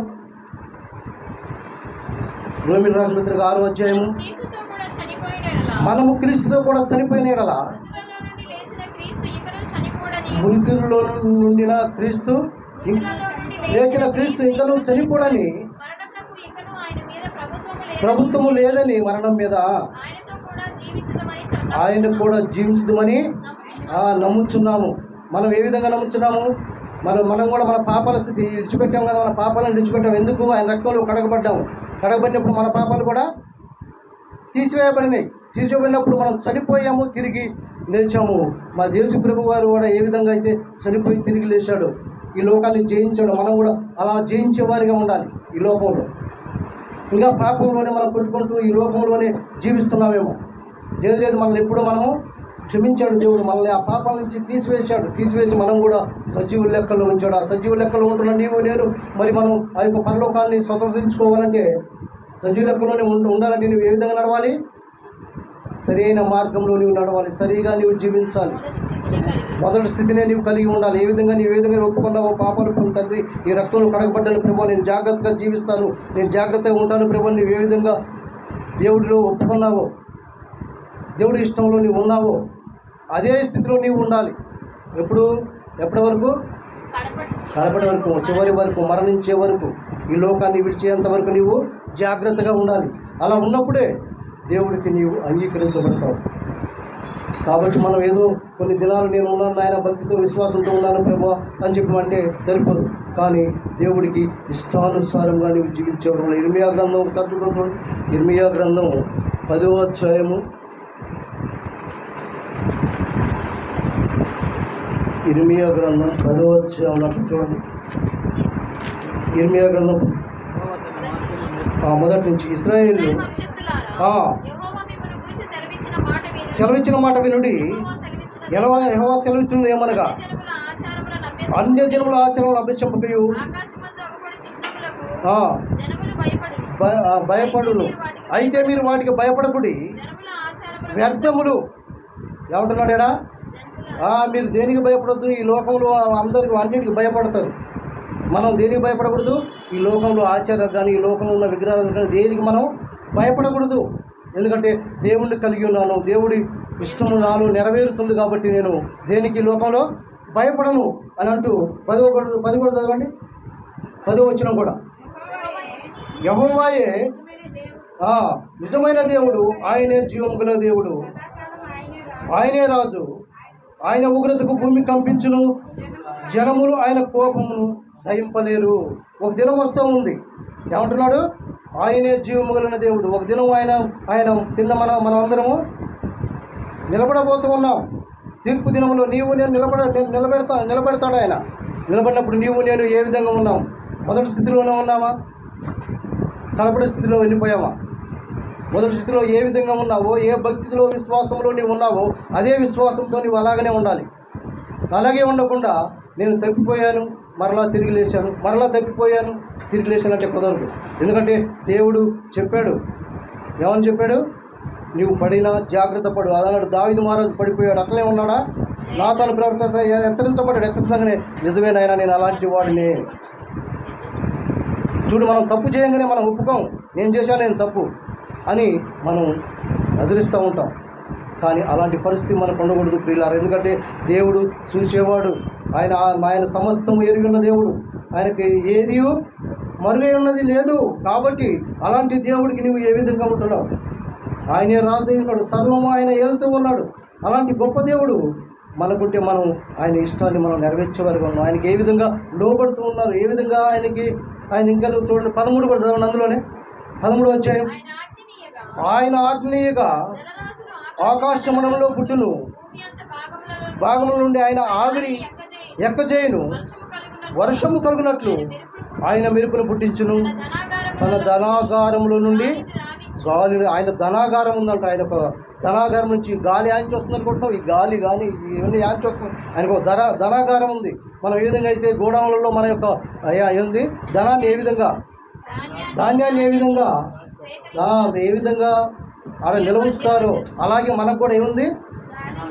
గాలి. ఆయనకు ధనాగారం ఉందంట. గాలి అక్కడి నుంచి మనకి వస్తూ ఉంది. గాలి ఎట్నుంచి వస్తుందో తెలియదు, మనకు తెలుస్తుందా? ఎట్నుంచి వస్తుందో, ఏ విధంగా వస్తుందో, ఎలా వస్తుందో మనకు తెలియదు. మరి ఆయన ధనాగారం నుంచి ఆ గాలిని రాజేస్తున్నాడు. ఆ గాలి వల్ల మనము బ్రతుకుతున్నాం. గాలి వల్ల మనం బ్రతికేది ప్రాణవాయువు అంటున్నాం. ప్రాణవాయువు చేత మనం బ్రతకగలుగుతున్నాం. అదే ప్రాణవాయువు ఇప్పుడు పేషెంట్లకు ఏం చేస్తున్నారు? బ్రతికిస్తున్నారు. వాళ్ళ గాలి కూడా పీల్చుకోలేక వెళ్ళిపోతున్నారు. కానీ దేవుడు మనకి ఎంత ఇస్తున్న దేవుణ్ణి మనం ఏ విధంగా ఆరాధించగలుగుతున్నాం, ఏ విధంగా ఆయన్ని సేవించగలుగుతున్నాం, ఆయన మయంపరచగలుగుతున్నాం. ఆలోచించండి ప్రియులారా. అలాంటి గొప్ప జీవం కలిగిన దేవుడు మనకున్నాడు. మనం ఏమీ భయపడాల్సిన అవసరం లేదు. ఎందుకంటే అపోస్తుల కార్యములు 7 కూడా చూడండి, 7వ అధ్యాయం 10 చూడండి. అపోస్తుల కార్యములు 17వ అధ్యాయము 17:25 అనుకుంటా. 17 ఎవరు? ఆయన అందరికీ జీవమును ఊపిరిని సమస్తము దయచేయగలవాడు కనుక తనకు ఏదేను కొదవ ఉన్నట్లుగా మనుషుల చేతను సేవింపబడేవాడు కాడు. ఆయనకి ఏది కొదవ ఉందని? ఏది కొదవ లేదు. కానీ ఆయన మన ఎందుకంటే ఆయన కృప వల్ల జగత్తు పునాది వేయబడక ముందే మనం ఏర్పాటు చేసుకున్నాడు. ఎందుకంటే వీళ్ళని రక్షించాలి, వీళ్ళని కాపాడాలి అని దేవుడి యొక్క ప్రణాళికలో ఉన్నాం. కాబట్టి తన ప్రియ కుమారుని లోకానికి పంపించి మనల్ని నశించిపోతున్న నిన్ను నన్ను రక్షించడానికి ఆయన ఈ లోకానికి వచ్చాడు. ఈ లోకానికి వచ్చి నిన్ను నన్ను చెడిపోయిన నిన్ను నన్ను ప్రేమించి మన పాపాలన్నీ ఆయన మీద తీసుకొని మనం రక్షించడానికి వస్తే ఆయన ఏ విధంగా నీవు గణపరుస్తున్నావు, ఏ విధంగా సేవిస్తున్నావు, ఏ విధంగా మయపరుస్తూ ఉన్నావు. అలాంటి వారిగా మనం ఉన్నామా? ఆయన గణపరిచే వారిగా మనం ఉన్నామా? ఆయన సేవించే వారిగా ఉన్నామా? ఎలాంటి ఈ లోకం అదే ఆలోచిస్తూ ఉంటే పిచ్చోడి వల్లే మనం ఏ విధంగా అయితే ఎక్కడ దిగాలో మనం ఒకసారి ఆలోచిస్తే మనం వెళ్ళామనుకోండి, మన యొక్క పనిలో మనం వెళ్ళినప్పుడు ఏదైనా మనకి ఒక సరైనటువంటి మైండ్ లేకపోతే ఏ విధంగా ఉంటాం? మన ఇంటికి రాగలుగుతామా? మరలా గమ్యస్థానానికి చేరగలుగుతామా? చూడండి, దేవుడి యొక్క ఆయన యొక్క ప్రణాళిక, ఆయన యొక్క మనకిచ్చినటువంటి మంచి జ్ఞానము, జ్ఞాపక శక్తి ఎన్ని ఇచ్చాడో మనకి. పిచ్చోడైతే మనం ఎగతాళి చేస్తూ ఉంటాం. వాడి గమ్యం ఏందో, వాడి పరిస్థితి ఏందో, వాడు ఎలా వెళ్ళిపోతున్నాడో, ఎక్కడ వెళ్ళిపోతాడో, ఎక్కడ పండుకుంటాడో, ఏ ప్రాంతంలో తిరుగుతూ ఉంటాడో మనకు తెలియదే. మరి మనకు దేవుడు అన్నీ ఇచ్చాడే. జ్ఞానం, నేను నా ఇంటికి వెళ్ళాలి, సాయంత్రం అయితే నేను నా ఇంటికి వెళ్ళిపోవాలి, నేను టైం అయిపోయిందండి, మనం ఎంత పరుగులు పెడతాం. మరి అదే మన గమ్యం ఏందో మనకు తెలుసా? పరలోకానికి వెళ్ళాలి. మరి ఆ యొక్క పరలోకానికి వెళ్ళాలంటే ఇక్కడ ఆత్మీయతలో మనం జాగ్రత్తగా ఉండాలి. శరీరంగా అయితే మనం ఇంత పోరాటం జరుగుతున్న నీవు నేను మరి ఆత్మ విషయంలో తీవ్రత కలిగినటువంటి వారిగా ఉండాలి. ఆత్మ విషయంలో ఆలోచించే వారిగా ఉన్నామా? ఆలోచిస్తున్నామా? మన గమ్యస్థానం అనుకుంటాము, నేను నా ఇంటికి వెళ్ళిపోతాను, నేను నా పని ముగించిపోయింది, నేను ఇంటికి వెళ్ళిపోతున్నాను. మనం కూడా ఈ లోకంలో మనకి పని ఇచ్చాడు దేవుడు. ఈ పని ముగించుకొని కొన్ని దినాలు మనం వెళ్ళిపోవాలి. ఆ స్థితి ఎవరైనా ఆలోచించగలుగుతున్నామా? మన స్థితి ఇది కాదు. కానీ మన స్థితిని గురించి మనం ఆలోచించట్లా. ఆ యొక్క రాజ్యాన్ని గురించి ఆలోచించట్లా. ఈ లోకం గురించి మనం ఆలోచిస్తున్నాం, ఈ శరీరం గురించి ఆలోచిస్తున్నాం, ఈ శరీరం గురించి మనం పోరాటం చేస్తున్నాం. కాబట్టి మనం ఆ యొక్క పరలోకాన్ని గురించి మనం ఆలోచించగలగాలి. ఎందుకంటే మనకి ఇచ్చింది మనం ఆ పరలోకానికి వెళ్ళాలని. ఈ లోకం కొంచెం కాలమే, కొంచెం దినాలు మనకి ఇవ్వబడ్డాయి. కొంచెం కాలం అంటే 50 సంవత్సరాల నుంచి 60, 70, 80 సంవత్సరాలు కావచ్చు. ఈ దినాలలోనే మనం ఈ లోకాన్ని విడిచిపెట్టే వారిగా మనం ఉంటామే. మరి ఈ దినాల వరకు మనం ఆలోచించగలిగితే ఏ విధంగా మనం వెళ్ళిపోతాం? ఆత్మ అనేది ఒకటి ఉంది. ఆత్మకి ఎంతో వేదనకరమైన స్థలం ఉంది. మరి ఆ వేదనకరమైన స్థలంలో మనం వెళ్లకుండా ఉండాలంటే మరి నేను ఏ విధంగా ఉండాలి? ఈ శరీరంలో ఉన్నప్పుడే నేను జాగ్రత్త పడాలని ఒక విశ్వాసం ఉందా? గురి కలిగి ఉన్నామా? నమ్మకం కలిగి ఉన్నామా? నా యొక్క ఇంటి నేను ఏ ఇంటి నుంచి నేను వచ్చాను? జగత్తు పునాది వేయబడకముందే ఆయన మనల్ని ఏర్పాటు చేసుకున్నాడే. మరి ఆ నుంచి వచ్చిన నీవు మరి మరలా నేను అక్కడికి వెళ్ళాలి, పరలోకానికి వెళ్ళాలి అనే ఒక గురి కలిగి ఉండాలి. మనం వచ్చింది అందుకోసం మనకి జీవ గ్రంథము రాయబడి ఉంది. ప్రతి మాట ఇందులో రాయబడి ఉంది. చూడండి ఈ జీవ గ్రంథాన్ని ఏమన్నాడు? యెషయా గ్రంథం చూడండి. యెషయా గ్రంథం 2వ అధ్యాయం చూడండి.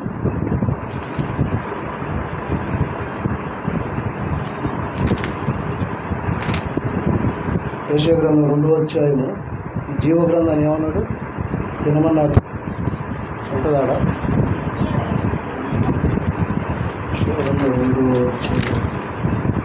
ఇర్మియా 2వ చూడండి. ఇర్మియా గ్రంథం 2వ అధ్యాయము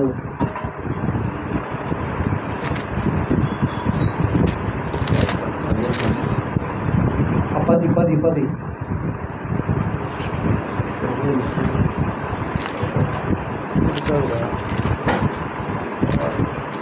2వ అధ్యాయము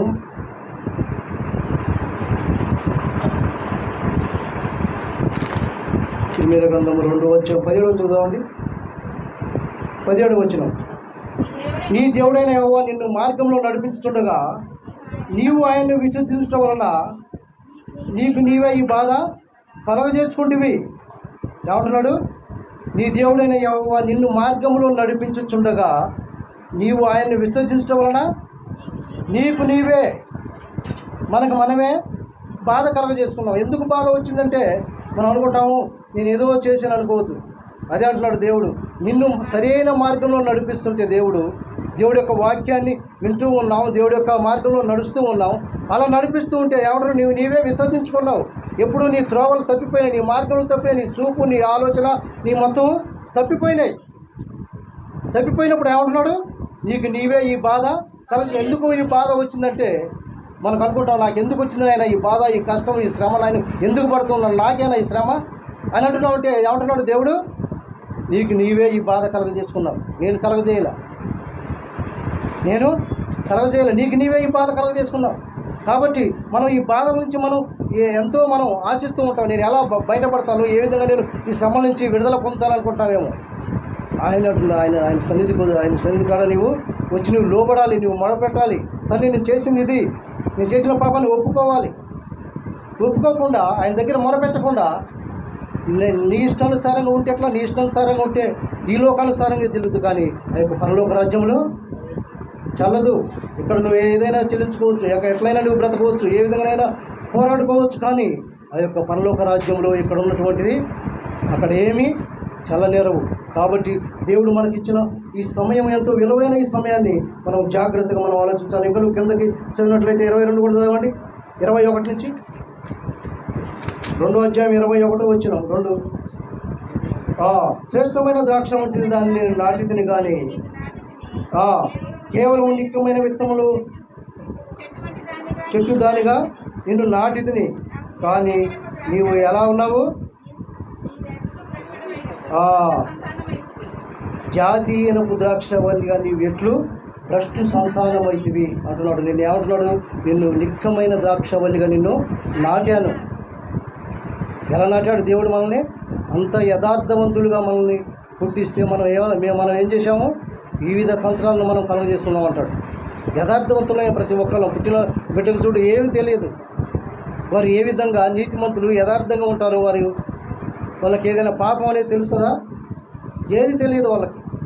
వాళ్ళు ఎంతో పరిశుద్ధులుగా పవిత్రులుగా వాళ్ళ ఇద్దరు తన్నుకున్నా కూడా మరలా ఏం చేస్తారు? వాళ్ళు మర్చిపోతారు, మాట్లాడుకుంటూ ఉంటారు. అలాంటి మనస్తత్వం ఉండాలి.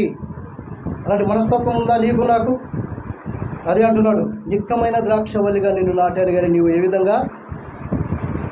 విధంగా ఫస్ట్ సంతానం అయితే అంటున్నాడు. ఆయన మనల్ని నాటాడు కానీ మనం ఫస్ట్ సంతానం అయ్యామంటున్నాం.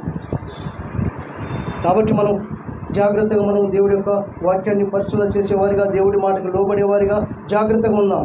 ఎందుకంటే దేవుడు చెప్పిన లేఖనాలు, దేవుడు చెప్పిన మాటలు యథార్థవంతులుగా పుట్టించాడండి మనల్ని. ఎవరిని కాదు. ఎవరు ఈ లోకంలో వచ్చిన తర్వాతే, ఈ లోకంలో నీవు పుట్టి పెద్ద అయిన తర్వాత నీవు వివిధ తంత్రములు, వివిధమైనటువంటి లోకంలో కలిసిపోతూ, ఈ లోకానుసారంగా జీవిస్తూ, ఈ లోకమైనటువంటి వాటినన్నింటినీ అభ్యసిస్తూ దేవుడి యొక్క లేఖనాలను, దేవుడి యొక్క మాటలను నీవు మర్చిపోయినావు. ఏజ్కేలు గ్రంథంలో అంటాడు చూడండి. ఏజ్కేలు గ్రంథం 10వ అధ్యాయం అనుకుంటారు. ఏజ్కేలు గ్రంథం 2వ అధ్యాయము 7వ వచనం చదవండి. 2:7. వారు తిరుగుబాటు చేయవారు కనుక వారు వినులను వినకపోయినను నేను సెలవిచ్చిన మాటను నీవు వారికి తెలియజేయము. ఏమంటున్నాడు? వారు వినులను వినకపోయిన తిరుగుబాటు చేసేవారు. వారు నేనంటే అసహించుకున్నారు. ఎందుకంటే నేను ఏర్పాటు చేశాను, నేను వారిని ఏర్పాటు చేసుకుంటే వారు నా మీద తిరుగుబాటు చేశారు. మరి తిరుగుబాటు నీవు నేను దేవుడి చేయకుండా ఉంటున్నావా? చెప్పండి. కాబట్టి అందుకోసం మూడులో కూడా ఏమంటున్నాడు చూడండి. 3వ అధ్యాయం 3వ అధ్యాయం 1వ వచనం. మరియు ఆయన నాతో ఇలాగ చెప్పెను, నరపుత్రుడా, నీవు కడమైన దాన్ని భక్షించుము. ఈ గ్రంథంలో భక్షించి ఇశ్రాయేలు యొద్దకు పోయి వారికి ప్రకటన చేయము. నేను నోరు తెరవగా నాకు తినిపించెను. నరపుత్రుడా, ఈ గ్రంథము ఆహారముగా తీసుకొని దానితో నీవు కడుపు నింపుకొని నాతో సెలవేగా నేను దాన్ని భక్షించి అది నా నోటి తేనె వలె మధురముగాను. నీవు ఈ యొక్క వాక్యాన్ని భక్షిస్తూ నా మాట వినని వారికి నీవు తెలియజేయాలి, చెప్పాలి, వినిపించాలి, వాళ్ళని నడిపించాలి, వాళ్ళని హెచ్చరించాలి అని దేవుడి యొక్క లేఖనాలు తెలియజేస్తున్నాయి. లేఖనాల ప్రకారంగా జీవించే వారికి మనం హెచ్చరించి మనం సరి చేసుకునే వారికి ఉంటున్నావా? ఎన్ని హెచ్చరికలు దైవజనుల చేత హెచ్చరించబడుతూ ఉన్నారు. ఎన్ని మాటల ద్వారాగా నీ ప్రవర్తన, నీ ఆలోచనలు, నీ మార్గములు ఏ విధంగా ఉంటున్నాయి? ఎంత హెచ్చరించినా కూడా విని విడిచిపెట్టే వారినే ఉంటున్నాము కానీ విన్న ప్రకారంగా మనము జీవించట్లేదు. మరి జీవించకపోతే మరి మన యొక్క పరలోక రాజ్యంలో నీవు నేను ఉండాలంటే వెళ్ళగలుగుతామా? జీవించేవారిగా, సరి చేసుకునేవారిగా మనం ఉందాం ప్రియులారా. ఎందుకంటే ఆ యొక్క భయంకరమైన లోకం, ఆ లోకం మనం కన్ను మూస్తే తెలుస్తూ ఉంది. ఆ యొక్క భయంకరమైన లోకం నీవు బ్రతుకున్నంతసేపు తెలియదు. బ్రతుకున్నంతసేపు నాకెందులైనా బాగానే ఉన్నాను, తిరుగుతూ ఉన్నాను, మంచిగా ఉన్నాను, నా పరిస్థితి బాగుంది, నేను మంచిగా తింటున్నాను, నాకు సమస్తం ఉంది అని అనుకుంటున్నా. నీవు జాగ్రత్త పడాలి. ధనవంతుడు ఏమనుకున్నాడు? నాకు సమృద్ధిగా ఉంది నాయన, ఈ లోకంలో నాకు ఏమి కొదవలేదు అని నేను బాగా జీవిస్తున్నాడు. ఒకనాడు కన్ను మూసాడు లాజరు ధనవంతుడు. ఏమయ్యారు? కళ్ళు ఇక్కడ మూయబడగానే ఎక్కడో తెరవబడ్డాయి ఆ యొక్క నరకంలో. ఆ భయంకరమైన పరిస్థితి. మరి అలాంటి పరిస్థితి రాకముందే నీవు నేను ఈ లోకంలో దేవుడు హెచ్చరించినప్పుడే మనం సరి చేసుకుందాం. మనం జీవించినంత కాలం కొంచెం కాలమే మనకు ఇవ్వబడింది. ఈ కాలంలో నీవు నేను ఏ విధంగా ఉన్నాం? ఏ విధంగా దేవుడు ఎందుకు భయభక్తులతో, విశ్వాసంతో మనం ఉండగలుగుతున్నామా? ఆ యొక్క భయంకరమైన పరిస్థితి రాకముందే దేవుడు హెచ్చరిస్తూ ఉన్నాడు. చూడండి. అందులో 19 కూడా ఏమంటున్నాడు? 19 వచ్చిన చదవండి. 3:19. అయితే నీవు దుర్మార్గుని హెచ్చరిక చేయగా అతడు తన దుర్మార్గత నుండి, దుష్క్రియల నుండి మరలని ఎడల దోషమును బట్టి మరణమవును కానీ నీవు ఆత్మను తప్పించుకుందువు. ఏమంటున్నాడు? అతడు దుష్టక్రియల నుండి మరలని ఎడల నీకు తెలియబడుతూ ఉంది, వాక్యం చెప్పబడుతూ ఉంది, మాటలు వినబడుతూ ఉన్నాయి, దేవుడు లేఖనాలు. నువ్వు మార్చుకున్న ఎడల నువ్వు తెలుసుకొని సరి చేసుకుంటే మంచిది, తెలుసుకొని బ్రతికితే మంచిది, మల్లుకుంటే మంచిది. లేని పక్షంలో ఆ యొక్క భయంకరమైన పరిస్థితి వస్తూ ఉంది. ఆ భయంకరమైన స్థితి రాకముందే నువ్వు జాగ్రత్త పడమని దేవుడి లేఖనాలు హెచ్చరిస్తున్నాయి. కాబట్టి మనం జాగ్రత్త పడదాం పిల్లలు. ఎందుకంటే ఆ యొక్క భయంకరమైన పరిస్థితి రాకముందే, ఈ లోకాన్ని విడకముందే, మన కళ్ళు మూయబడకముందే మరలా అన్నాడు, వాన వచ్చి మరలా రాకముందే నువ్వు జాగ్రత్త పడాలి. మనం బయట బట్టలు ఆరేసినామండి, వర్షం పడుతూ ఉంది, తీసాం, మరలా ఏం చేస్తాం? రావట్లేదని మరలా వేస్తాం. మనకు వస్తుందని నీకు తెలుసు, వచ్చినప్పుడు నువ్వేం చేయాలి? జాగ్రత్త పడాలి. మనం కూడా ఏముంది, మనకి మరణము ఉంది, ఈ లోకాన్ని విడిచిపెట్టాలి. ఈ లోకం అంత కాదు, ఇది శాశ్వతమైనది కాదు. మన లోకం పరలోకం ఉంది. ఆ లోకానికి వెళ్ళాలంటే ఈ లోకంలో మనం జాగ్రత్త పడాలి. నీ ప్రాణం ఉన్నంతసేపు ఈ లోకంలో నీకు ఇచ్చిన ఆయుష్ని బట్టి, నీ దినాలను బట్టి, నీ సంవత్సరాలను బట్టి నీవు ఉన్నప్పుడు నీవు జాగ్రత్తగా మర్చుకోవాలి. నిజంగానే ప్రభువా, ఆ యొక్క భయంకర పరిస్థితి రాకముందే నేను జాగ్రత్త పడతాను. ఆ స్థితి రాకముందే నేను జాగ్రత్త పడతాను. 5 అందులో చూడండి, హెచ్కేలు గ్రంథం 5వ అధ్యాయము 6వ వచనంలో ఏమంటున్నాడు? 6వ వచనం, అయితే వారు నా విధులను తృణీకరించి నా కట్టలను అనుసరింపక దుర్మార్గతను అనుసరించుచు నా విధులను కట్టలను త్రోసివేసి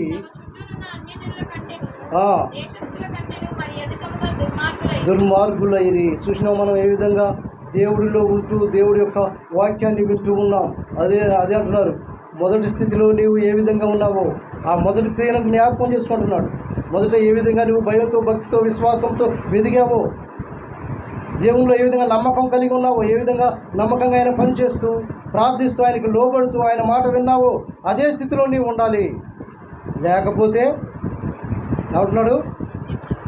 నిత్యము ఆ యొక్క నరకగ్నిలో ఉంటావు, కన్ను మూసిన క్షణమే. కాబట్టి మనం దేవుడు హెచ్చరిస్తున్నా, దేవుడు ఇంకా ఎన్ని మాటలు మన యొక్క దైవజనుల చేత తెలియజేస్తున్నా నీవు నేను అశ్రద్ధగా ఉంటున్నావేమో.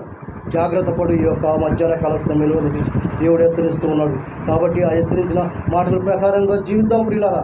ఎందుకంటే ఆ దినం రాకముందే, ఆ సమయం రాకముందే మనం సరి చేసుకుంటూ దేవుడి యొక్క లేఖనాల ప్రకారంగా నీవు నేను జీవించినట్లయితే ఆ యొక్క పరలోక రాజ్యాన్ని మనం స్వతంత్రించుకుందాం.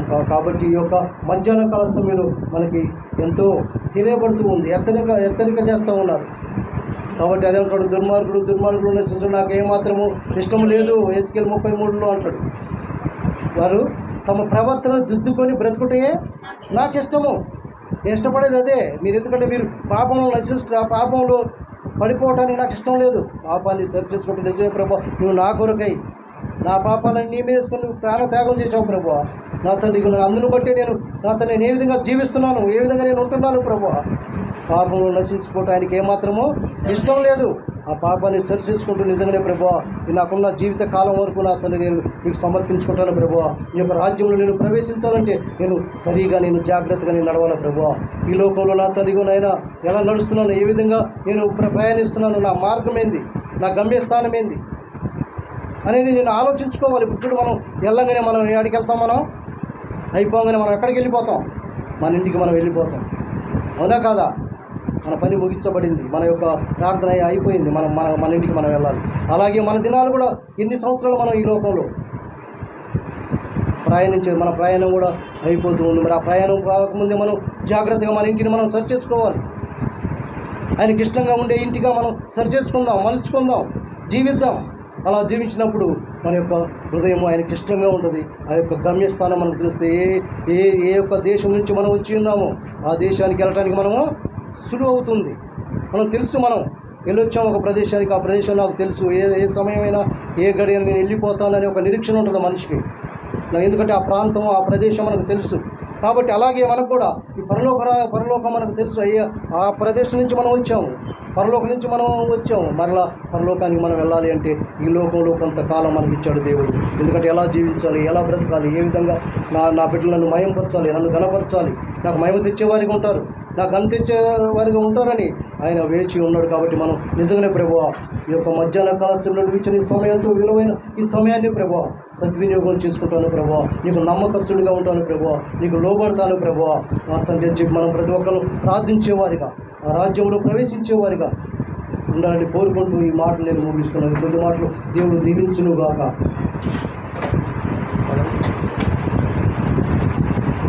సరే కొద్ది మాటలు దేవుడు తీసుకున్నాం, ప్రార్థన చేసుకున్నాం. తల నుంచి కలుపుతుంది ప్రార్థన చేసుకున్నాం. పరిశుద్ధుడు మౌనతుడు నాయన ఈ ఘనమైన ఉన్నతమైన నామాన్ని బట్టి కొన్నాను ప్రభావ. ఈ మధ్యాహ్న కళాశాలలో కొన్ని మాటలు ప్రభావ నా తల్లి హెచ్చరించాను. ఆ మాటల ప్రకారంగా జీవించే వారిగా వాడుకోలేదు ప్రభావ. ఏ దుష్టుడికి ఏ సాధనకి అధికారం ప్రభావ. నా తల్లికి నాయన మాకు తెలుసు ప్రభావ, మా గమ్యస్థానం ఏంది. నా తల్లి మేము ఈ లోకంలో ఏ విధంగా జీవిస్తున్నాం, ఎలా జీవిస్తున్నాం, ఏ మార్గంలో నడవాలి, ఎలా నడవాలి. నా తల్లికి నాయన మేమైతే నా తల్లి ఉదయం వెళ్ళి సాయంత్రం వరకు నా తల్లి మా పనులు ముగించుకొని మళ్ళా మా గృహానికి ఏ విధంగా చేస్తాము ప్రభా. అలాగే నా తండ్రి లోకానికి మమ్మల్ని పంపించావు ప్రభా. కొంచెం కాలము, కొంచెం సమయము, కొన్ని దినాలు, కొన్ని సంవత్సరాలు మాకు ఇచ్చావు ప్రభా. ఈ సంవత్సరంలో నా తల్లికునైనా మేము ముగించుకొని ప్రభా మేము పరలోక రాజ్యానికి వెళ్ళాలి ప్రభా. ఆ రాజ్యంలో నీతో మేము సంతోషంగా ఉంచకు నాయన. మమ్మల్ని కొంచెం కాలం మమ్మల్ని ఈ లోకంలో ఉంచావు ప్రభా. మేము సర్చ్ చేసుకుంటూ ప్రభా ఆ యొక్క పరలోక రాజ్యంలో ప్రవేశించే వారిగా ప్రతి ఒక్కరూ నా తండ్రి సిద్ధపడే వారిగా మమ్మల్ని వాడుకోమని ఈ సందేహం మాతో ఉంచమని మధ్యాహ్నం చెప్పిన కొన్ని మాటలు ప్రతి ఒక్కరు హృదయంలో నా తండ్రి ఎవరు వేసుకుంటూ జీవించే కృపను మాకు దయచేయమని ఈ సందేహం మాతో ఉంచమని నా ప్రభువును రక్షకులను యేసుక్రీస్తు వారి నామని ప్రార్థిస్తున్నాను తండ్రి. ఆమేన్. ఆమేన్.